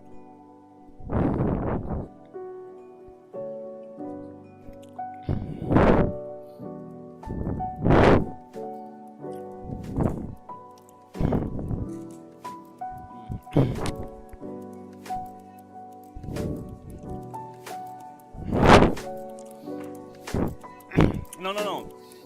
Which country is it located in? But yeah, the airport is correct, but where is it located?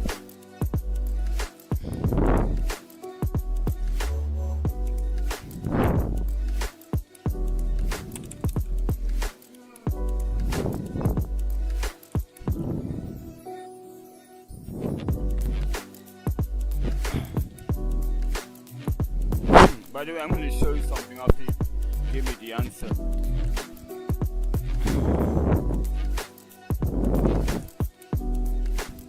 Yes, you are so correct.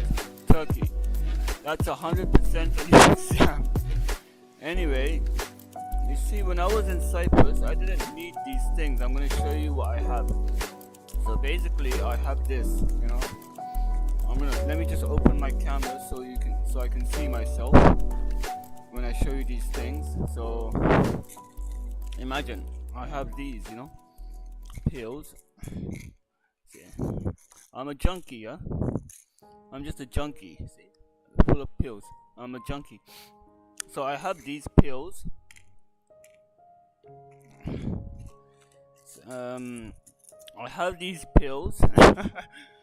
I have these pills.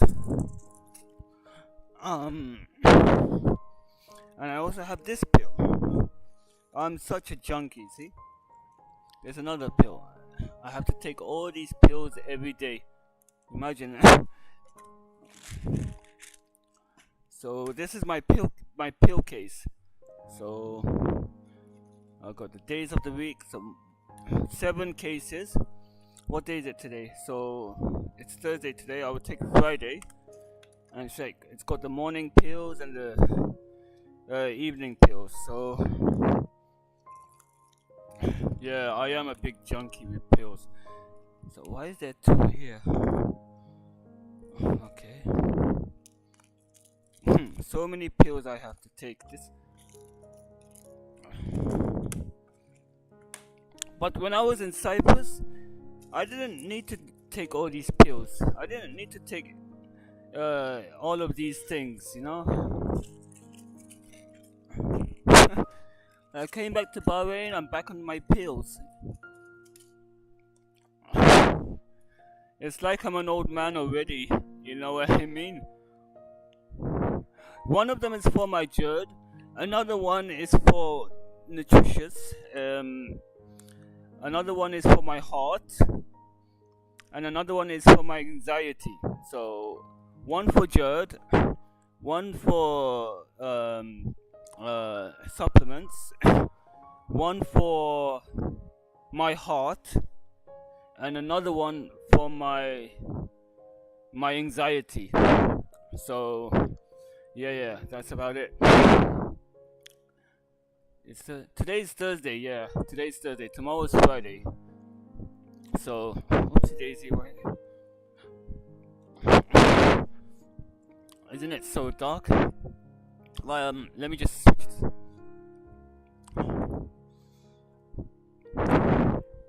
There you go. By the way, this is how the cockpit is at night, but I don't know, some people like to switch on the light and fly like this. Is it better like this? Or is it better like this? Oops, let me go. Yeah, I'm off tomorrow. Yeah, I take pills for my heart because, you see, because I have so much stress at work, my heart is beating so fast, which causes a lot. I get heart palpitations, so it's like a really fast heartbeat. So the pill prevents me from getting a really fast heartbeat. So I really hope that it doesn't lead to a heart attack one day. So this is the issue. But the thing is, when I was in Cyprus, I didn't need any of these pills, you know. I think the only pill I would have taken while I was in Cyprus would be my gastritis pills. Because remember when I was there, I should have brought them to Cyprus with me, because I haven't taken these pills for a year now. I started taking these pills when I came back to Bahrain, because in Cyprus I was always like yeah, because I don't know why I was doing that. Maybe it's because I was drinking a lot before I came. No, I wasn't drinking a lot, but you know, I think the coffee, I'm having like coffee now, and it's black instant coffee, for example, and it's acidic, so I think that was the cause.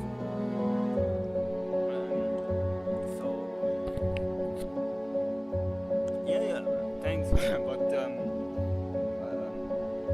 the problem, like, when I'm stressed, my heart fluctuates a lot, so I need to take these pills in order to control my heart. So, but the other other stuff when I was inside this really helped me more than these pills, you know. I was able to get rid of these pills and take the stuff that was over there, and it was much better. But you know, I can't get it here anymore. So, yeah, that's about it. By the way, do you like the plane when it's dark, or do you like it when I switch on the light?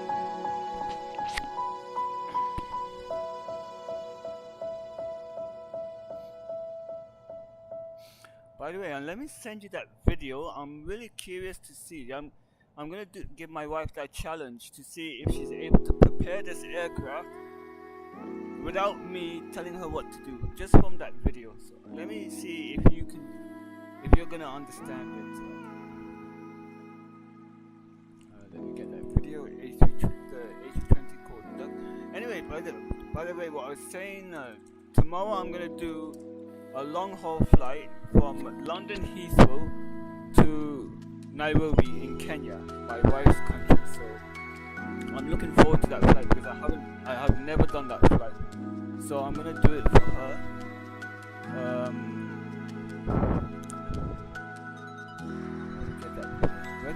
Where can I send that video so you have a... Oh, by the way, I just saw your voice message right now. I'm gonna play it on the stream, so let me just hear it first to make sure it's appropriate before I post it on the stream. So let me just be...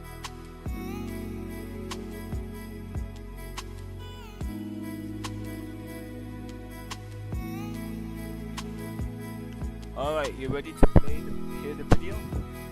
Not the video, sorry, the voice note. So this is the voice note that you have sent. Oh, papi, papi. Papi chulo. Did you hear it?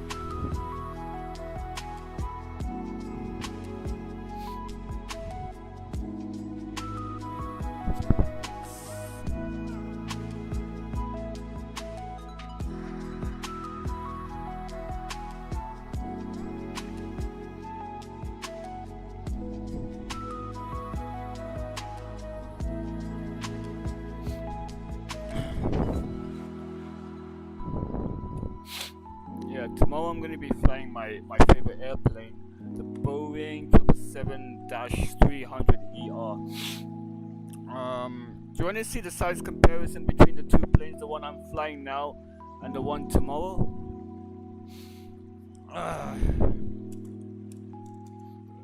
The Beast, the Beauty and the Beast. The Beauty, where is she? Oh man, look at the difference. Your jaw is gonna drop when I show you this photo, okay? Look at the difference. even when I see it, I'm like, wow. So now I'm flying the small A320, and tomorrow I'm gonna be flying the big Boeing 777-300. You ready to see the difference between the two aircrafts? Here's so. I posted the link in the chat. Let me know what you think about the difference between the two. I'm flying the smaller aircraft, just remember that. I sound like I'm a 5-year. Yeah, you sound like you were 5. By the way, are you also flying? Are you flying as well?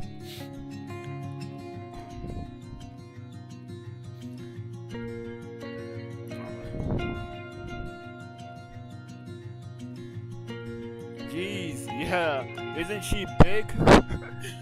What's your reply when I say, isn't she big? I know your reply. How can you? It's not drive, it's fly. It's fly.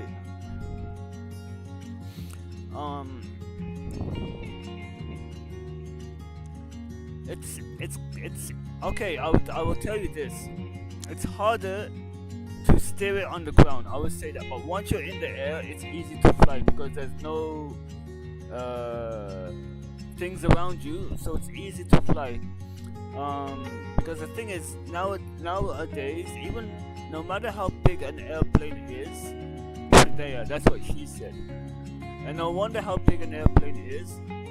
With the technology we have today, like the hydraulics and all, it's like steering a car. You know, it's not heavy to steer because of all the hydraulics in the airplane. So I have to explain how it works. So back in the days, airplanes were physically, so not airplanes, what am I saying? We call it the yoke, not the steering wheel, we call it a yoke, or the side stick, which I have here.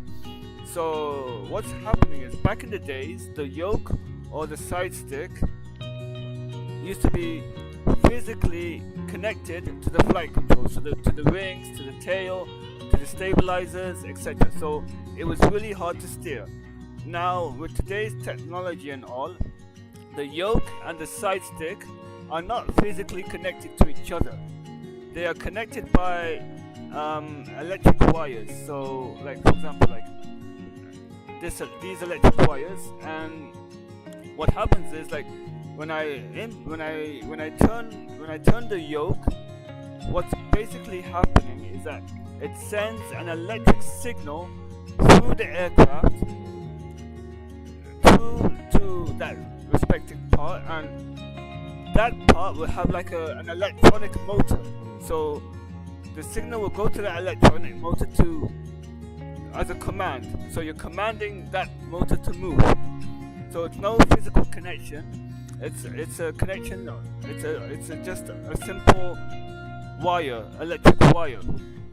So that's why it's not heavy to steer anymore, because there's no physical connection between the yoke and the flight controls. It's electronically linked. So the flight control is very light, yet you can steer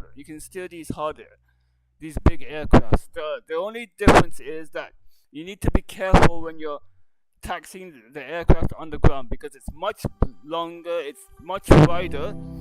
You need to be careful and not hit buildings and all. There's been incidents in the past when planes have accidentally hit light posts or the side of the building or the side of another plane, because the pilot was not careful with the maneuvering of the aircraft. But once the aircraft is in the air, it's very easy to fly. Let me just see if I can find we call this system the fly-by-wire system. Fly-by-wire. Let's see if I can find it.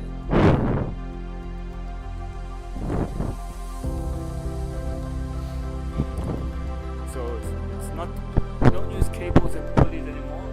We've got rid of the mechanical linkages.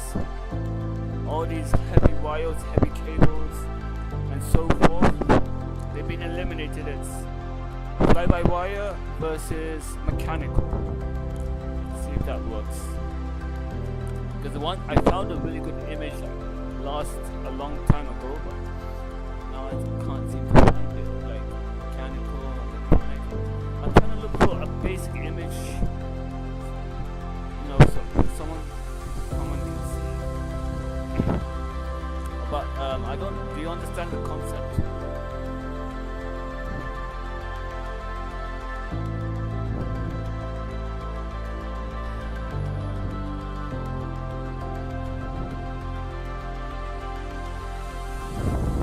Also, another advantage of eliminating the mechanical linkages is that the plane is lighter, because cables can be heavy, but wires are very light.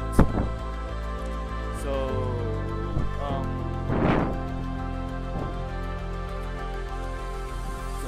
okay, this is the conventional system. Let me just see, get it open. Shit.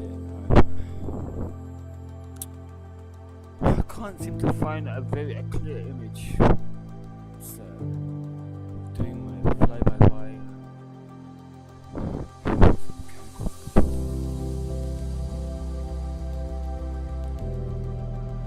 Would this work?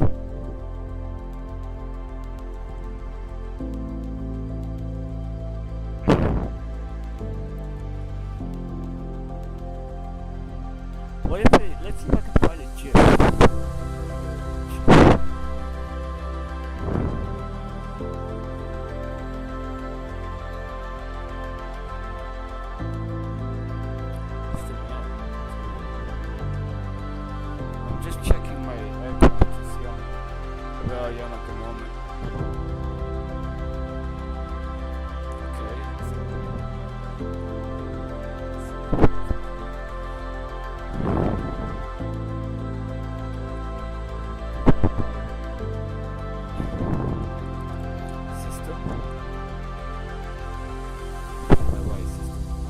need to send you 2 images.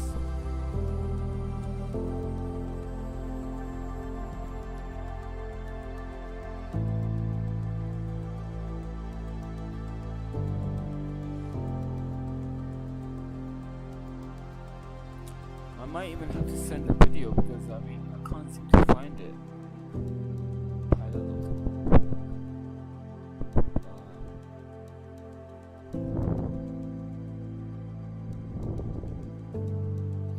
Yeah, I might need to. I give up, to be honest. I can't find the simple. There was a simple system which I can't find at the moment. Which let's see, mechanical drive-by. Is it called drive-by wire? Maybe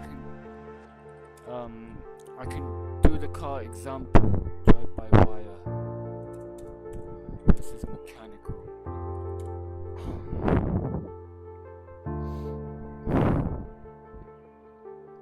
By the way, even our cars, the accelerator pedal is drive-by wire. The accelerator pedal is not physically connected to the engine.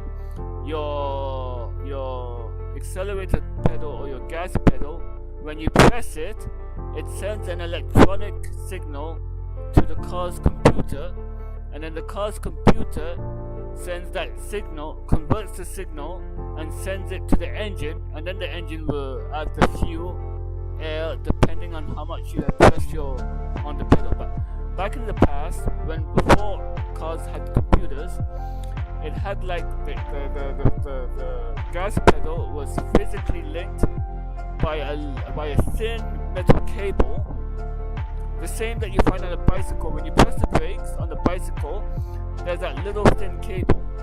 So when you press the bike, when you press the brakes on the bike, you pull that mechanical cable, and that mechanical cable presses the calipers on the wheels to brake. Now you get rid of that mechanical cable and replace it with an electronic cable. So you would have your pedal sends that electronic signal to the computer. That computer sends that signal to a small motor that opens and closes the flap. So let's see. I found the image for you right now, and I'll try and get a mechanical version. So this is I will just type it out for you so you understand. Drive-by-wire. I couldn't find the fly-by-wire, but I could only find this. So now where's the mechanical one? Okay, I found the mechanical one. So this is what it looked like in the past. So in the first image is just an electric wire. The second image is mechanical. It's the same concept with airplanes, basically. So the A320, the one I fly, is fly-by-wire. The Boeing 777 is also fly-by-wire. Do you remember when I was in your house, in your bedroom? I did a 3-hour flight. While I was there in your bedroom. You remember that at one point I did a 3-hour flight. I told you I haven't flown this plane in 1 year. Do you remember that?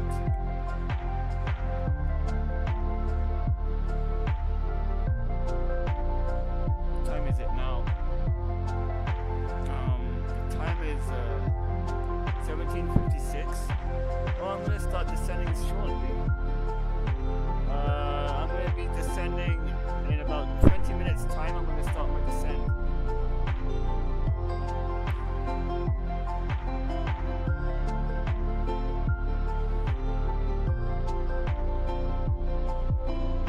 Yes, the plane that I haven't flown in 1 year, that is the Boeing 727-800.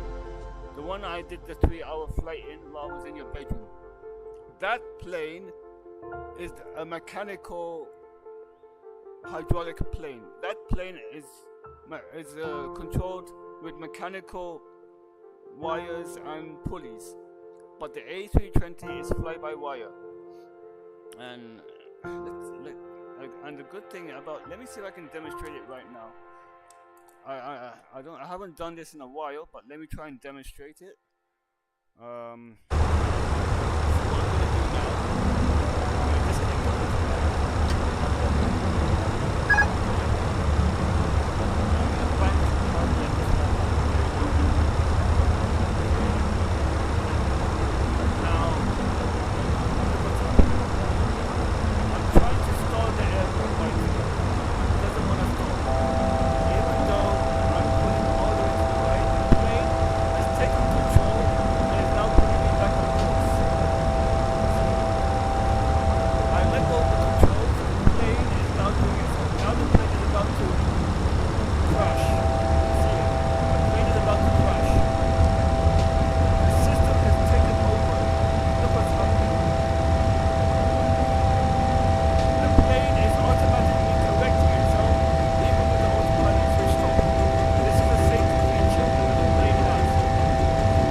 Plane is upset at the moment. I'm just trying to clean the plane. It's very upset at the moment.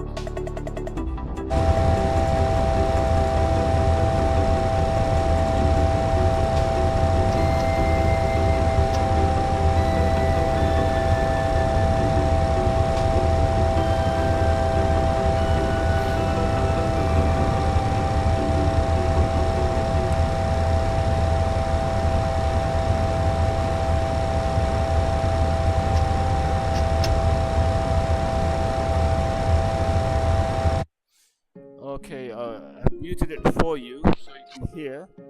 I'm just trying to, the plane is very slow at the moment, so I'm just trying to correct it. Just a minute.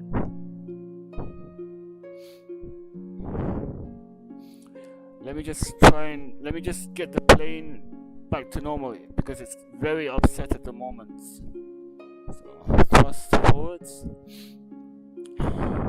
By the way, I can hear the plane. You can't hear the plane.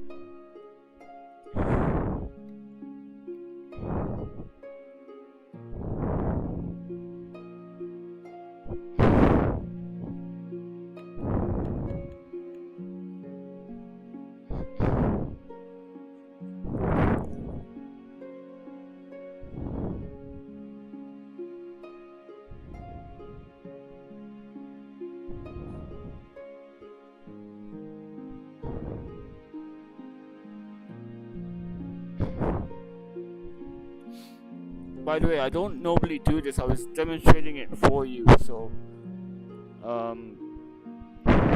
just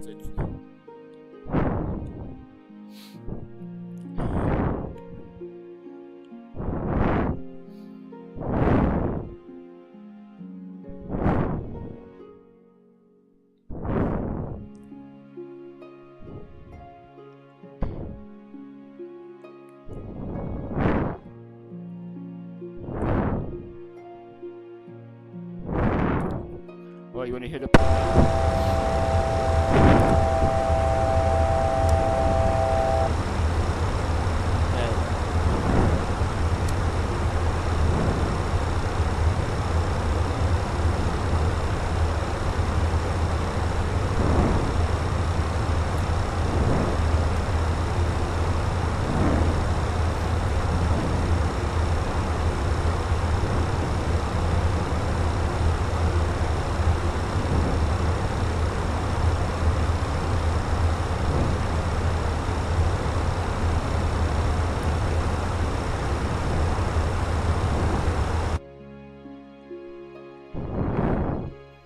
flight. Can you hear me now? Is it clear?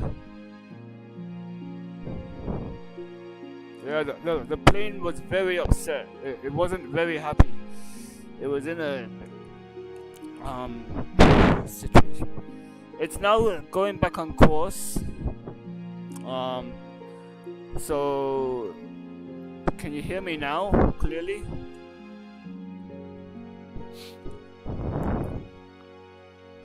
Yeah, okay, so what I did there was try to stall the plane. I tried to slow down the plane to the point that it would crash. But the plane computer saw that I was trying to stall it. Even though the autopilot was switched off, it stopped me from stalling the plane.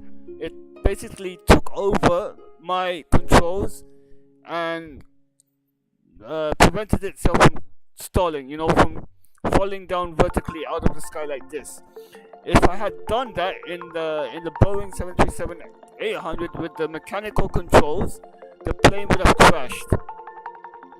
So with the fly-by-wire system, this plane and the bigger Boeing 777-300ER, the fly-by-wire system protects you from going into the danger zones.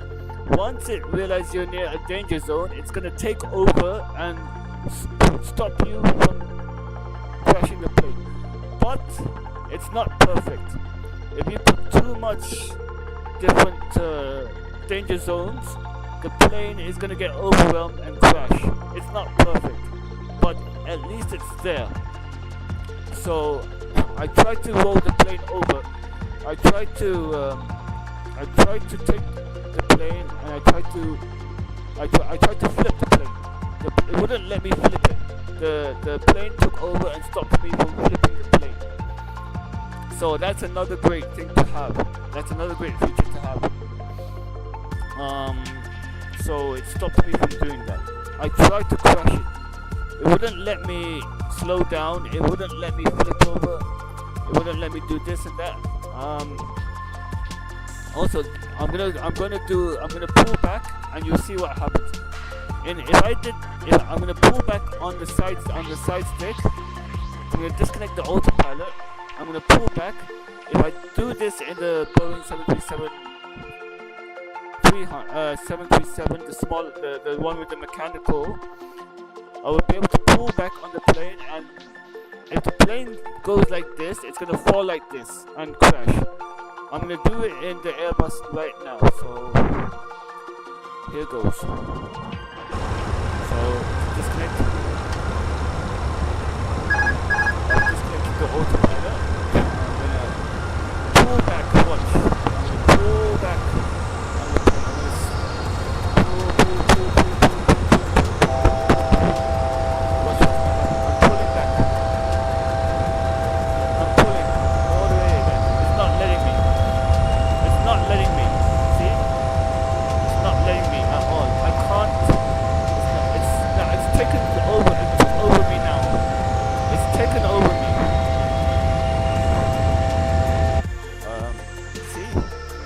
Letting me crash it, you see? It's fighting me. It's fighting me, I'm pulling back and the plane's pulling forwards. You see? It just went forwards and I'm pulling back on the side stick, you see? I'm pulling back and it's not letting me go back. You see, it just corrected itself. Isn't that amazing? So I'm gonna now clean the plane and back to normal. But you realize, even though no matter how much I pulled back on the side stick, the plane corrected itself. So that's the good thing about the system. It's a safety thing. But if I add multiple danger zones, it can crash. It can happen. But it's very hard to crash it. So let me just correct. Let me just go back to its normal state. Alright. So, just a minute.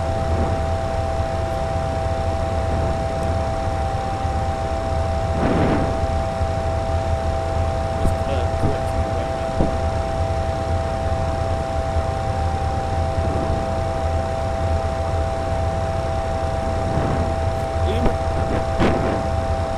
even with the autopilot off, it was fighting me. The plane was fighting me to prevent it from crashing. Let me just fix the plane. I'm using the autopilot now.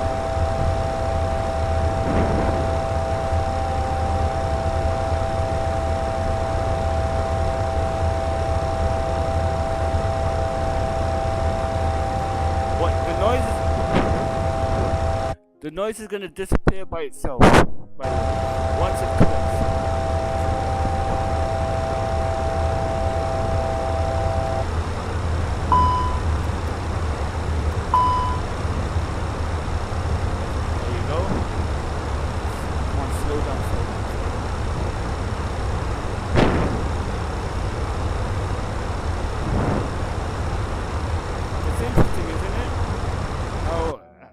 How technology has advanced.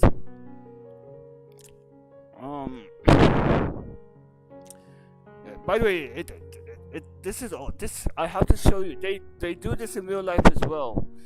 I'll have to show you that video if I can. Let me just go back to the chat so you can see me. Are you with me?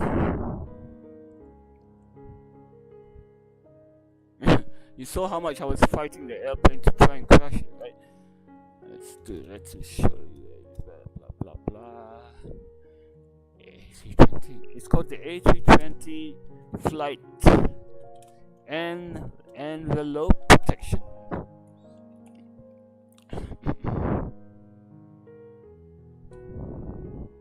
Where was the guy that did it in real life?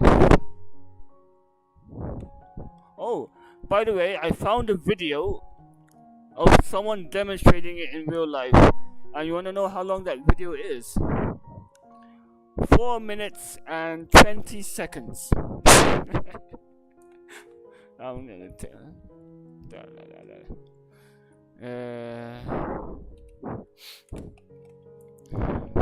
So he does it in real life as well. But they don't. They only do it for demonstration purposes. They don't do it every day. They do this only in the simulators because we don't want to be destroying real airplanes. They're too expensive. So it's called the Flight Control Protection System. Imagine, it's scary, isn't it? You didn't know about that? You didn't know about this system? Yep, 420. You didn't know this system existed?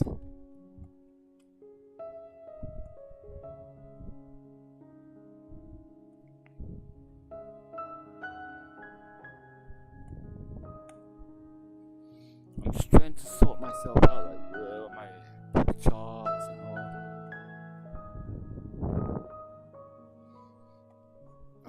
Where am I now? Oh, by the way, I've now left Turkey. I'm now over the Mediterranean Sea. So, but I've delayed it a bit because of the demonstrations I did for you. So there's a bit of a we should have started descending in about 6 minutes. Sorry, yeah, 6 minutes. But I think I delayed it a bit because of the demonstrations I just showed right now. So. But we're very close to Cyprus.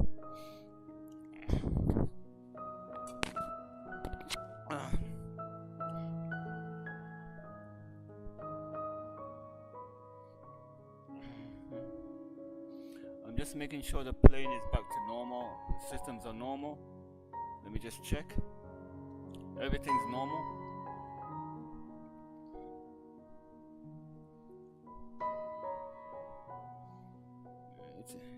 Yeah, you didn't know that. Catch some fishes to bring. By the way, isn't it scary that you can't see outside? It's so dark outside. Yeah, I know where I'm going. It's dark, isn't it?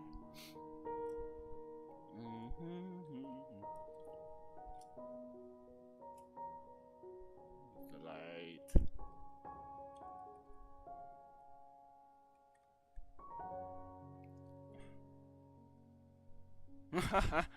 Don't you remember? Don't you miss? Do you wish it was February 28th?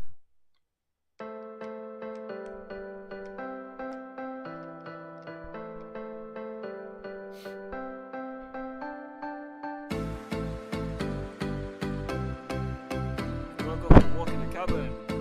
Go for a walk. Go for a walk in the cabin.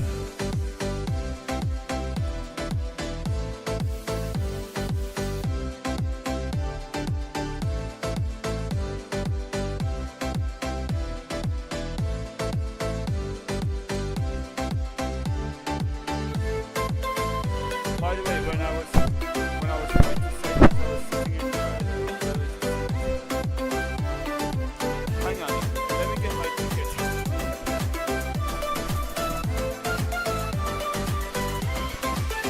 Let me take a guess which seat I was sitting in and I'll check my ticket. So I think I was sitting in this seat. On the way to Cyprus, I was sitting in seat 11F. 11B. Let me just see if I can find my ticket. Just a minute.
sat in this seat, 11D,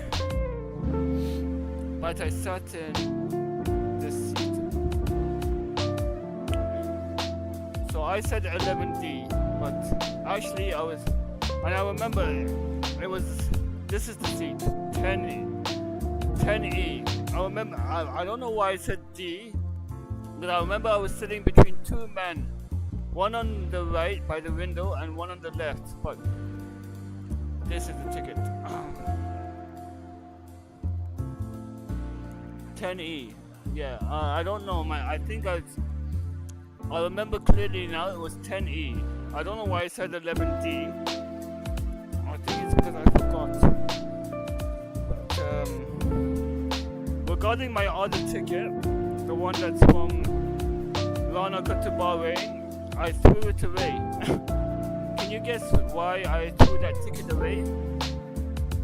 Can you guess why I threw that other ticket away? The one from Larnaca to Bahrain?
Alright, let me just prepare for the descent, and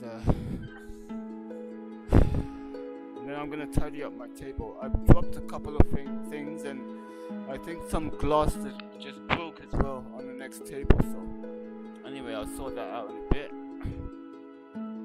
Did you hear something drop?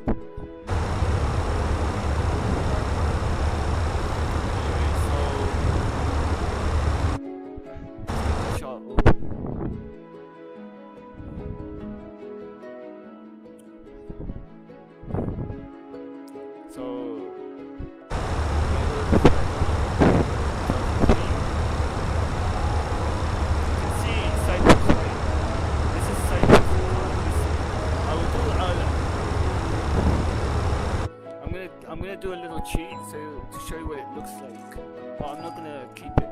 I'm just gonna show you just after I tidy up the mess. So 11,000.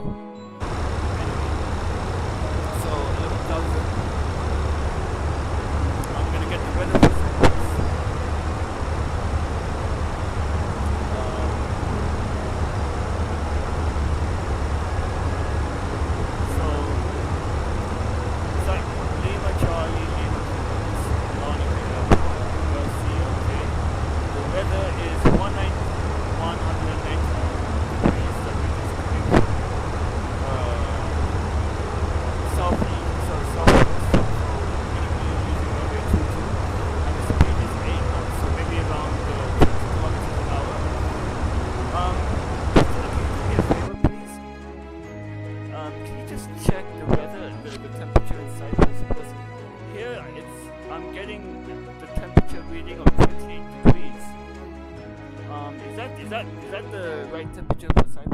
it would be warmer than that, but I'm getting 28 degrees Celsius for Cyprus.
cycles, but not like that.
Okay, I'm back.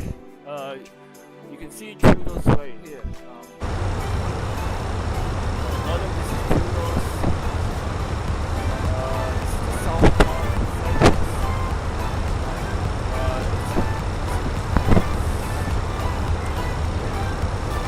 So Paphos, this is Paphos. So Paphos should be around this area.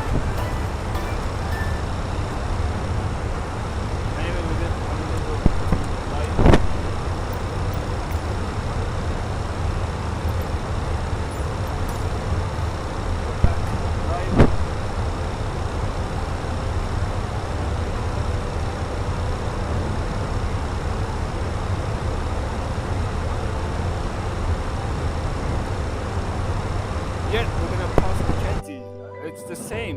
We're gonna be doing the same like you see in real life.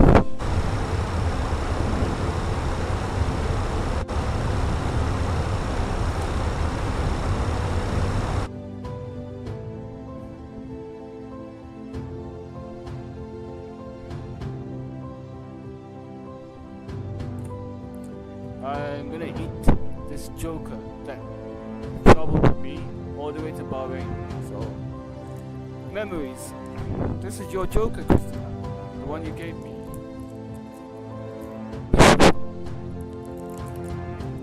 Oh, it's broken.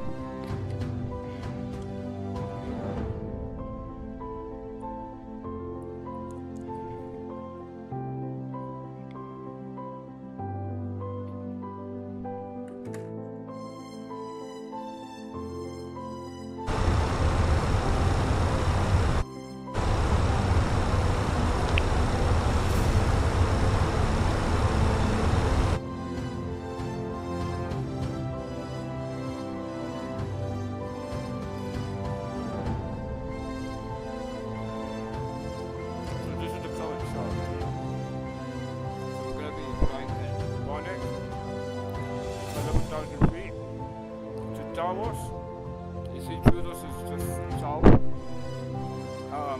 Atlas, and then we're gonna fly over Larnaca Airport. See, the word fly over, 4,000 feet, fly over, and do you remember the time we were walking back to the flat and you saw like a light in the sky? You were asking, what is that? Do you remember that? And I told you it was an airplane. I'm gonna do the same thing right now that you saw in real life. So this is the chart.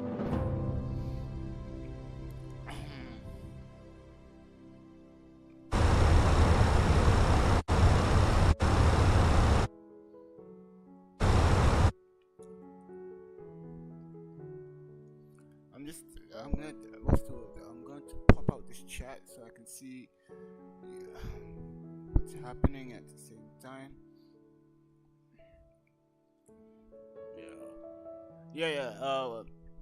I'm gonna show you. So once we hit 10,000 feet, I'm gonna switch on that light, and I will show you from the outside.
getting it into view. 4,000 feet.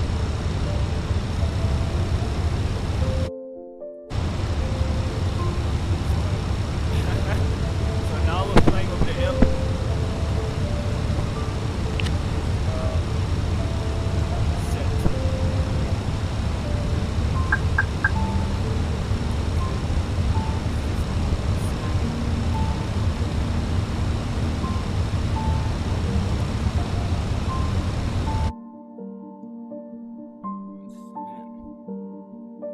The reason why the sound is coming and going is because it's charged. See what's going on.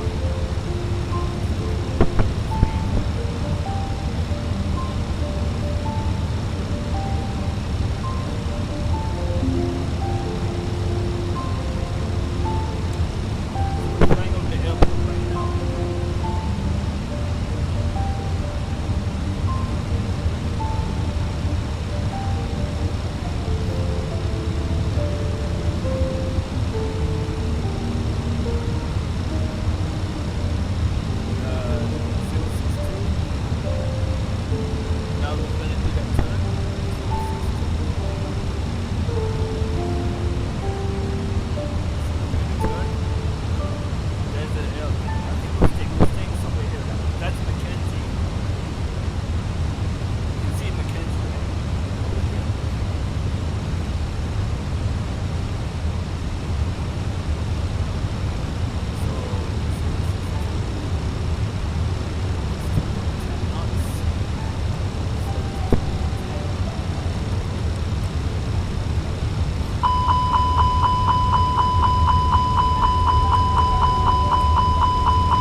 the airport.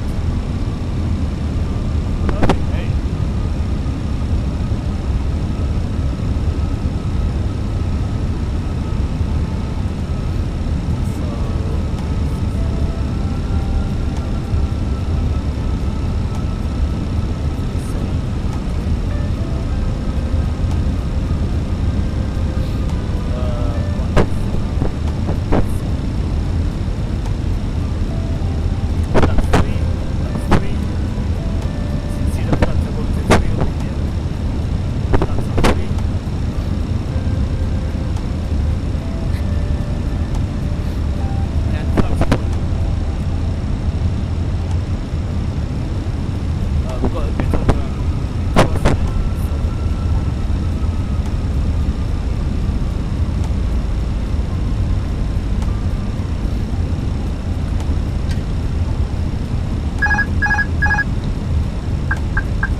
There's the parking lights. See the red and white lights on the left hand side? They're called the parking lights. And I use that to help me guide the plane. 1,000. So Mackenzie is this is Mackenzie Beach. All over here is Mackenzie Beach. And you can see the Salt Lake on the right. Get off course because I was talking and I've lost concentration. So let me just get back on course.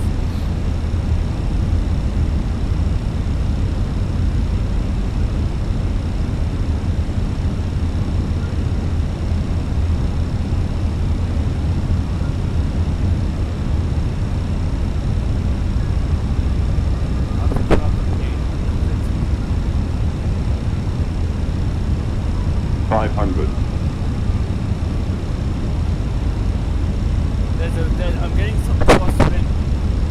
I'm being pushed to the right, so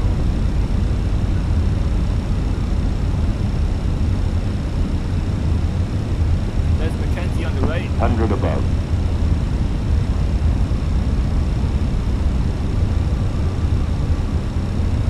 Minima.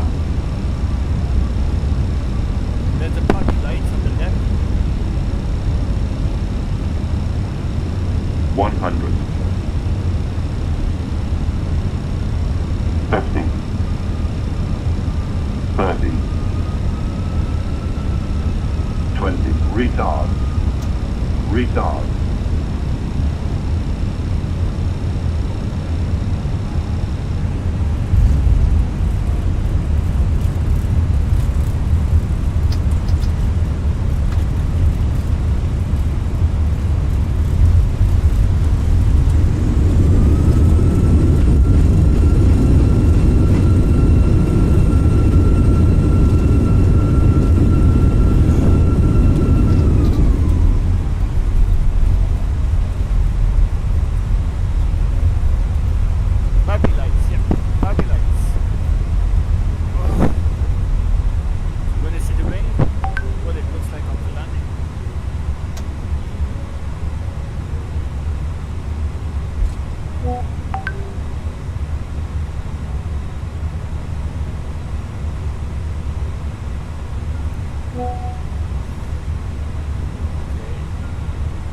What do you think of the landing?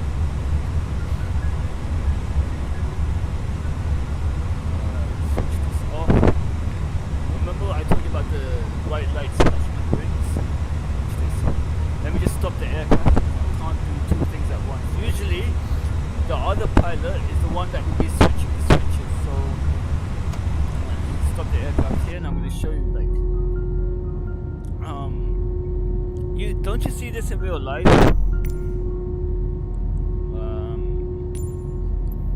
Don't you see this in real life? After when the plane lands?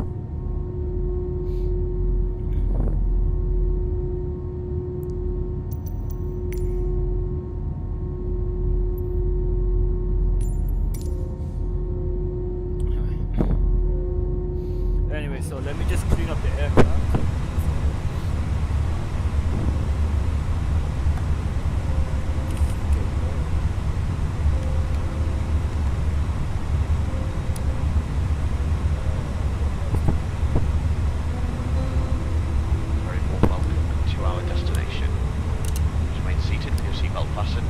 fasten seatbelt signs have been switched off.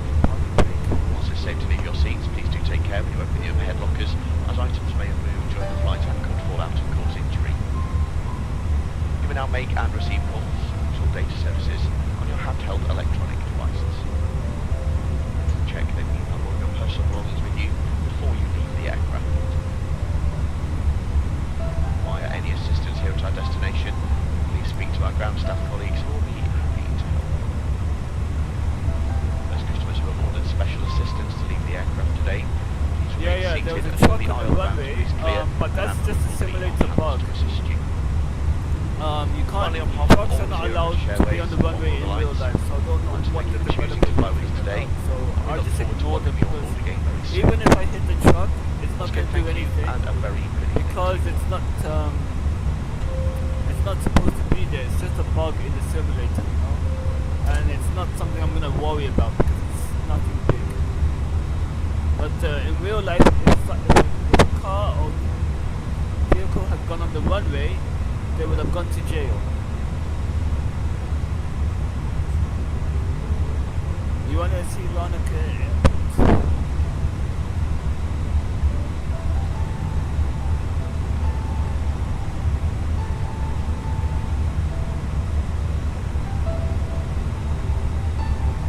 I'm actually pretty satisfied with that. Like, Larnaca Airport. What do you see? It says here, Sita Mobile Waterfall.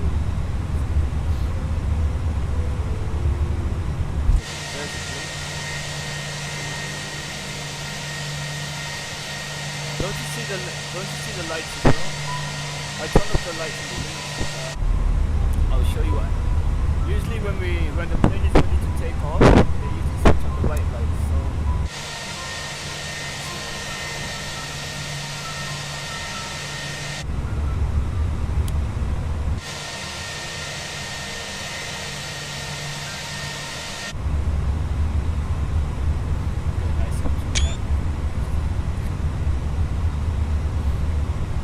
welcome to Larnaca Airport.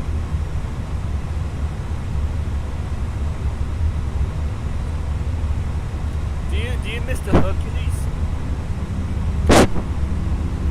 Oh, you wanna see how long my flight was? I was very close, Christina. I was very close. Let me just stop the aircraft. This was how long my flight took. It took me 4 hours and 16 minutes. 4 hours and 16 minutes. So I was 4 minutes away from 4 hours and 20 minutes. The flight was supposed to be 4 hours and 10 minutes. I was 6 minutes delayed. So that's not too bad.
the manual and cross-check, please.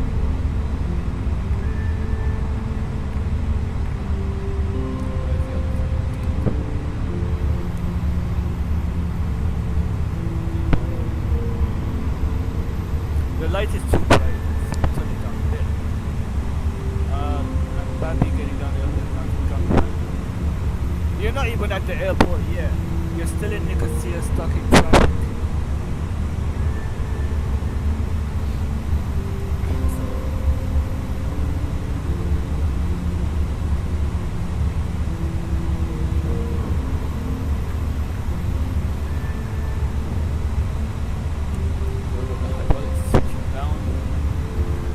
I love this light. But by the way, do you want me to prove to you that I've perfected the loop? Do you want me to prove to you that I've perfected the loop and came into landing? Since it was night time, I will show you that I perfected it. Do you want me to prove to you that I've done it as they do in real life?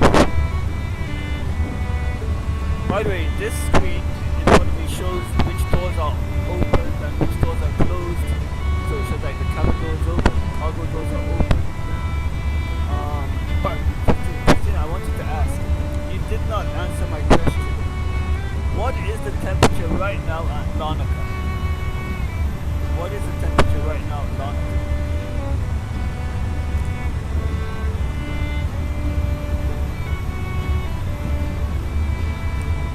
No, you can see on the map. Sorry. It shows it like a trail.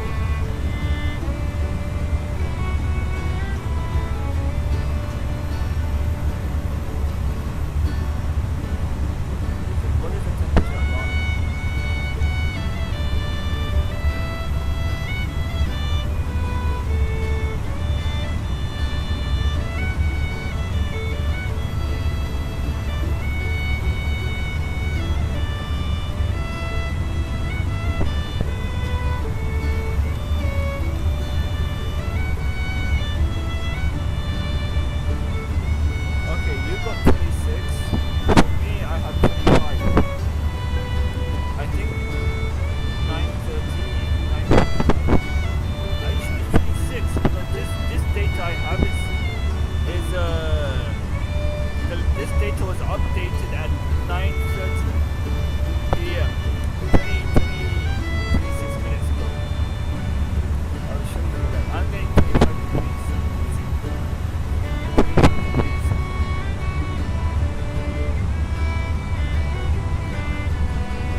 Are you still with me or did you go?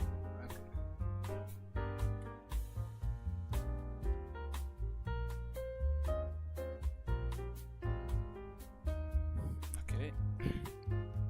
You still here?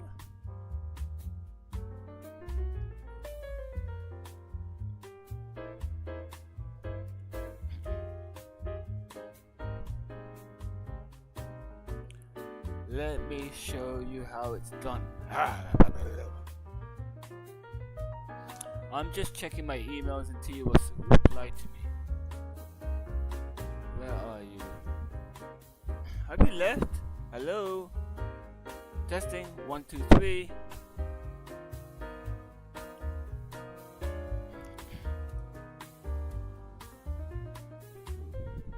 Where are you? Have you fallen asleep?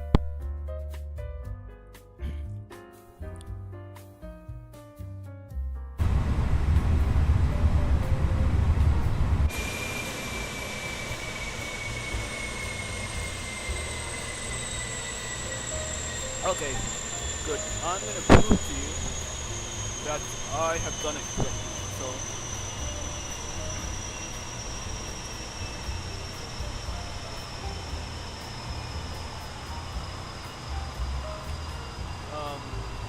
Larnaca's not busy at the moment.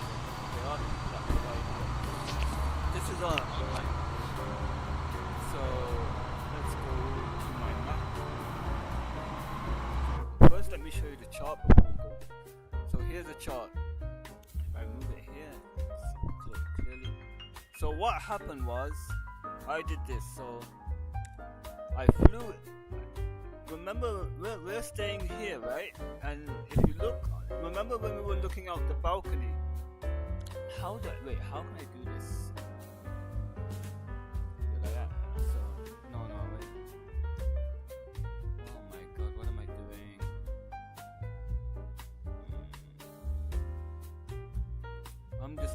I'm frying my brain. Just a minute. I'm frying it.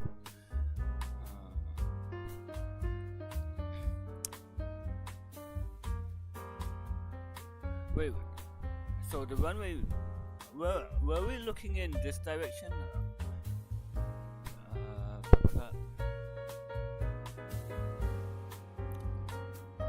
If the where is this? How do I do it? Okay. Clear. The run was the flat somewhere here, Christina? And we were looking in this direction, like the balcony was in this direction.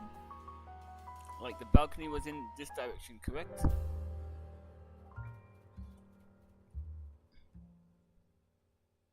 Yeah, so, and then if we're looking out on the balcony, and if we look up in the sky and we looked a bit right, we could see the planes coming in, correct? Like the planes were coming in like this, correct? And we could see it happening. And then they would fly over the airport, was that correct? Oopsie daisy. So then, what happened was that, how do I get rid of these? So what happened was, as soon as they did the flyover, we go to another chart. So this chart is not in the flight computer. This chart here is not in the flight computer. So once we go over the airport, I have to manually take over the autopilot system and then fly this loop like this. Exactly, they would go around. So fly this loop. You can see the Salt Lake right here. So they would fly this loop and then follow it down like this. So that's the chart. So now I'm going to prove to you that I've done it correctly. I'm going to prove it to you I've done it correctly. Ready, steady, go. Right, here it is. This is like this is my history. Let me just bring it to my large screen so I can see it properly. It's on my laptop screen. So I'm going to press view flight. So this was the flight plan. So this is like the snail trail. So like you can see this pink line is the planned route. So I left here, went onto the runway, I took off, flew this route, and do you remember at one point I left my planned route because there were two airplanes very close to me that I was crushed. this was it. This was it. Do you see? I turned away from the planned route to avoid the conflict with the other two airplanes. I'm just opening the chat, so you can see. So I turned away, and then I went back onto course when the other planes had gone onto another route. So I continued, and then when we were over Turkey or Greece, remember this loop right here when I made the plane very upset. I upsetted the plane at this point. Yeah, that's the loop. Then I followed this, and then after I followed the path, I followed this path, and then the pink line stops here, right? The pink line stops here, but I continue. The green line was me, so I fly, and I did the loop. There's the loop. See, I perfected it. It was a perfect loop. Into the airport, I landed, and then I got off the runway here, and I parked here. So there's my proof. There's my proof that I've done it correctly. Even though it was night time, I still done it perfect. And the thing is, if you do this the first time, you mess it up. You want to see the first time I done this route, how much I messed it up? I'll show you. Let's go back to my previous flights. LCLK. Let's see the first time I flew to LCLK. Was it this one? Alright. No, that's not the one. Flights. LCLK.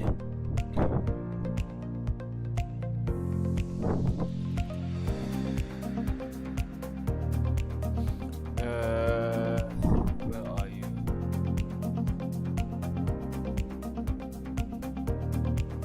I think this is the one. No, that's one. This is the flight from Bahrain, so it's not gonna count because it's from the other direction. Where is it? I have it somewhere. That's Bahrain. That's Larnaca. I think it was this one. Nope. Can't see. Where is this stupid flight?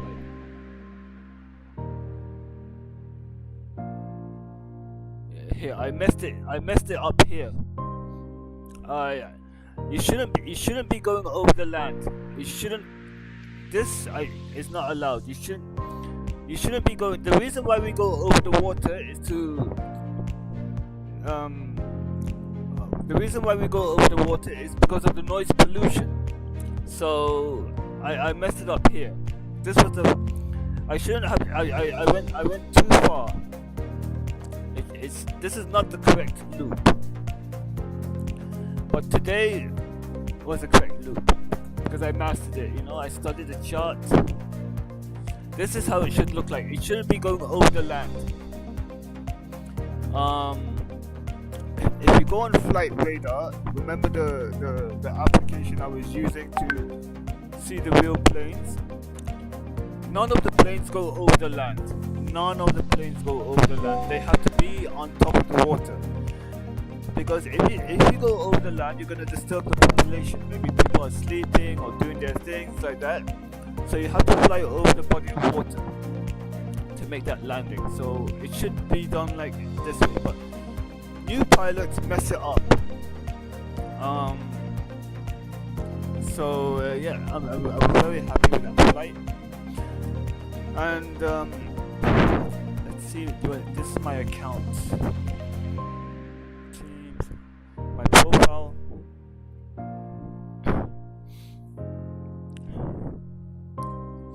I currently have 821 hours of flight time, but I should have more because I've been flying for 15 years. But because of the technology back then, it wasn't saving the flight hours. So when I was flying in my older simulator, the flight hours were not saved. So I have lost a lot of flight hours.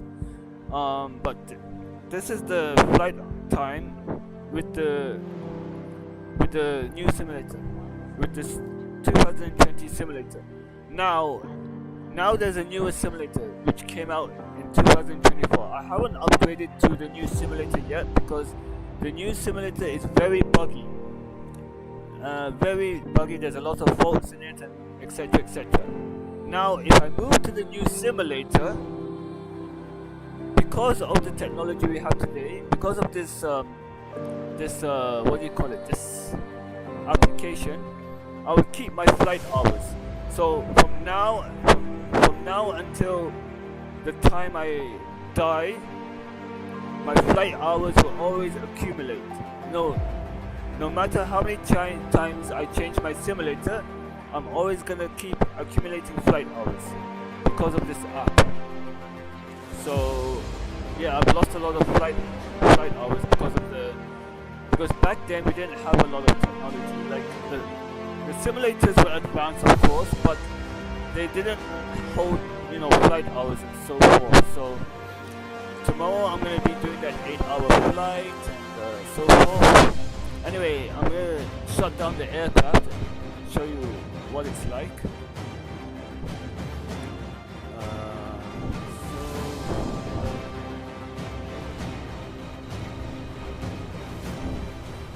So what's gonna happen now? You wanna see?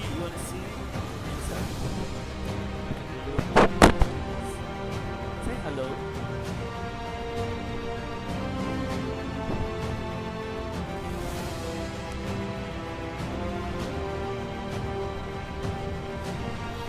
Alright, so let me shut down.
Larnaca traffic, Scandinavian 2981, established on local alpha for 22.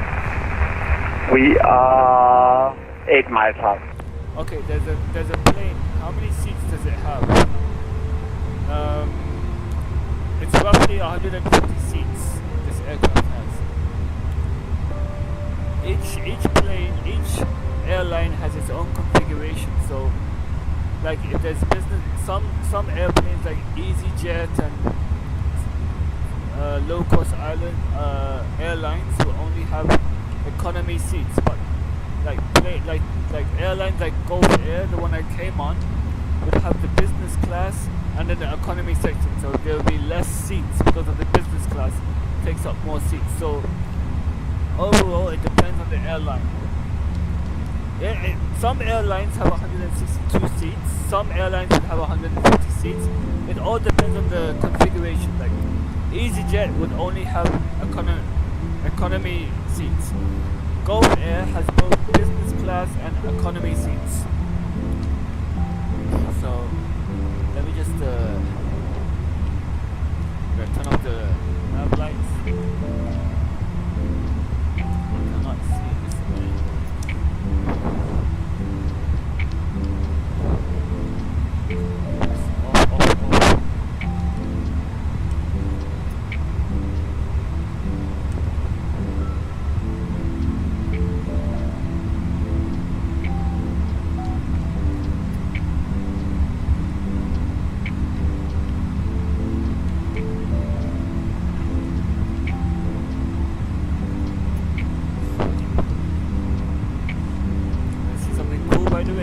let me turn off these lights and let's play some nice Christmas songs. Larnaca traffic, Scandinavian 2981 is on short file for runway 22. Wait, you wanna watch his landing? He's on short final. Where are you, baby? Where are you? There he is. Let's go.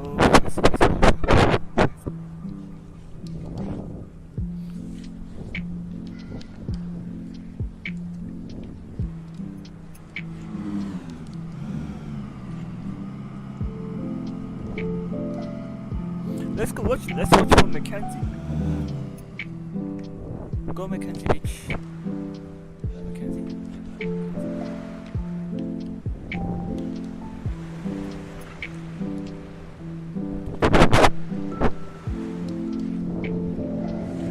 This is where you got scared by the bug, right? Let me just I want to just sort out the location first. Do you remember the fence? This is where you got attacked by the bug, right? Over here, over here.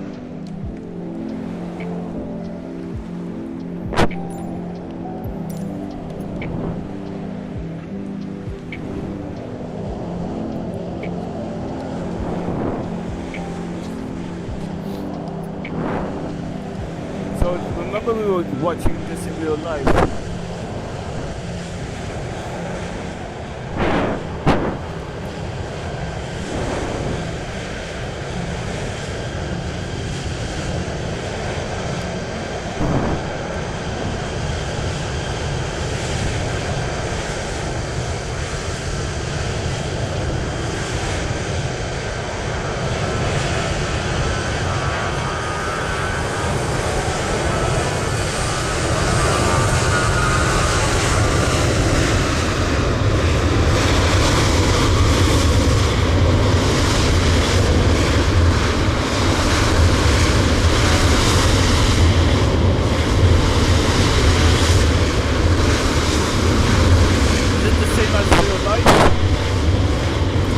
Is it the same as real life, how we were watching it?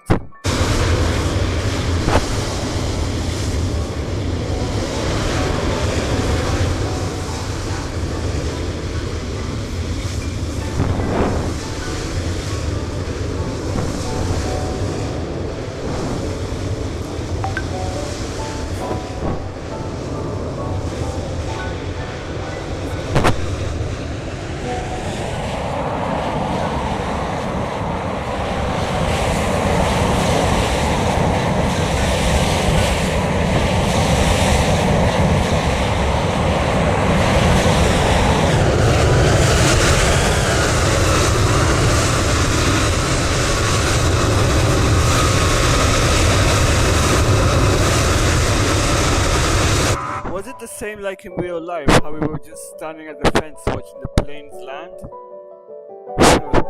Oh my god, it's giving, Christina, it's giving me nostalgic memories, seriously, you know, I wish I was back there. I wanna go back, seriously, I wanna go. Watching that gave me nostalgic memories, like, I remember... Larnaca traffic, Scandinavian 2981. Runway 22 vacant. I remember we were at Mackenzie Beach enjoying a nice and then the plane was coming into land. We went by the fence, some other people came, you started dancing around because a bug was bothering you. Those memories will always stay, you know. And now that I mentioned it here, it's going to stay right here, you know. But was it the same as in real life, how we were watching it?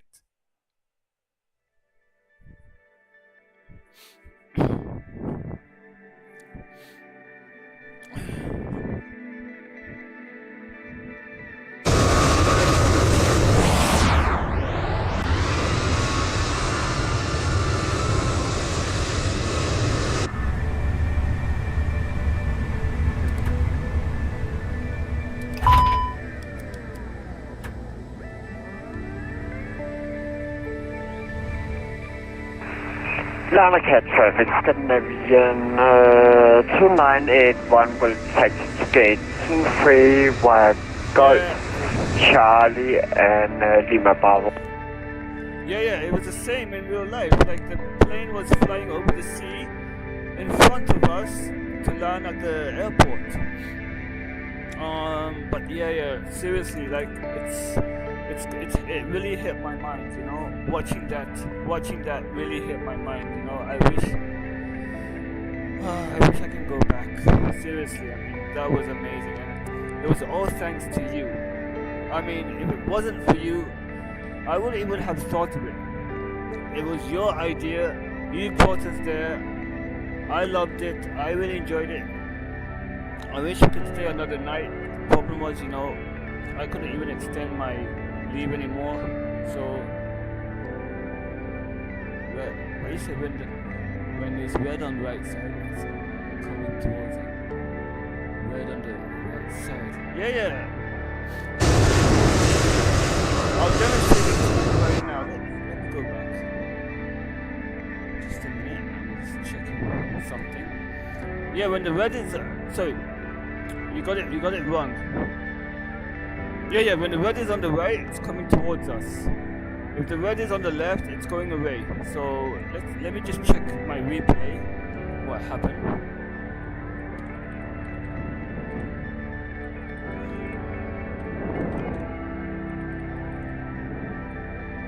Yeah, the red is on the right. You just can't see it from the video properly.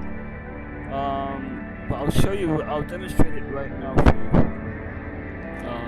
Where am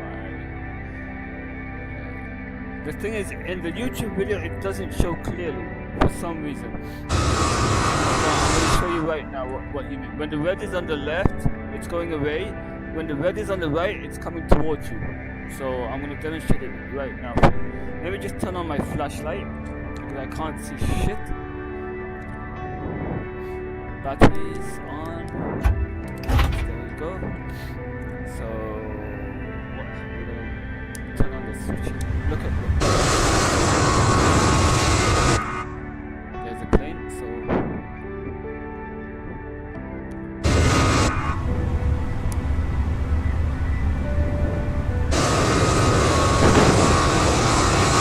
let me turn off the sound so you can hear it because of the other plane. So you're right. See what I mean? There you go. When the red is on the right, it comes towards you. When the red is on the left, it's going away from you. Do you see what I mean? I don't know if it's showing up in the YouTube video clearly. When the red is on the left, it's going away from you. When the red is on the right, it's coming towards you. But I could say, for me, look at him. Look at him. He's next to me right now. Look at him. See, he's coming towards me. When the red is on the right, he's coming towards me.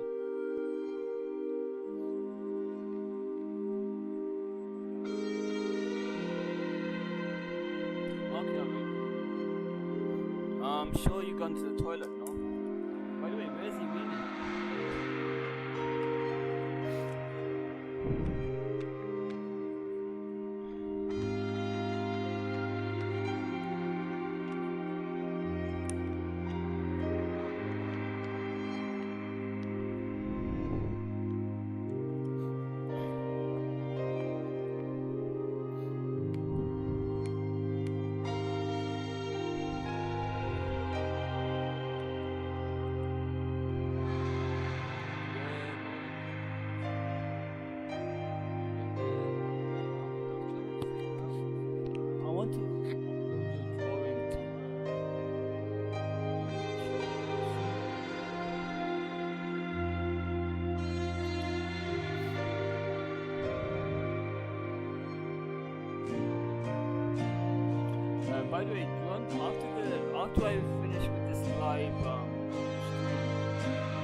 last station calling.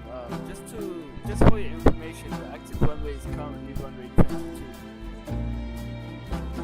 Hey Tom, we're going to see for 04, just advise us if you're on the runway or not, please. Roger, understood.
So I'm going to completely shut down this aircraft. Lights are off.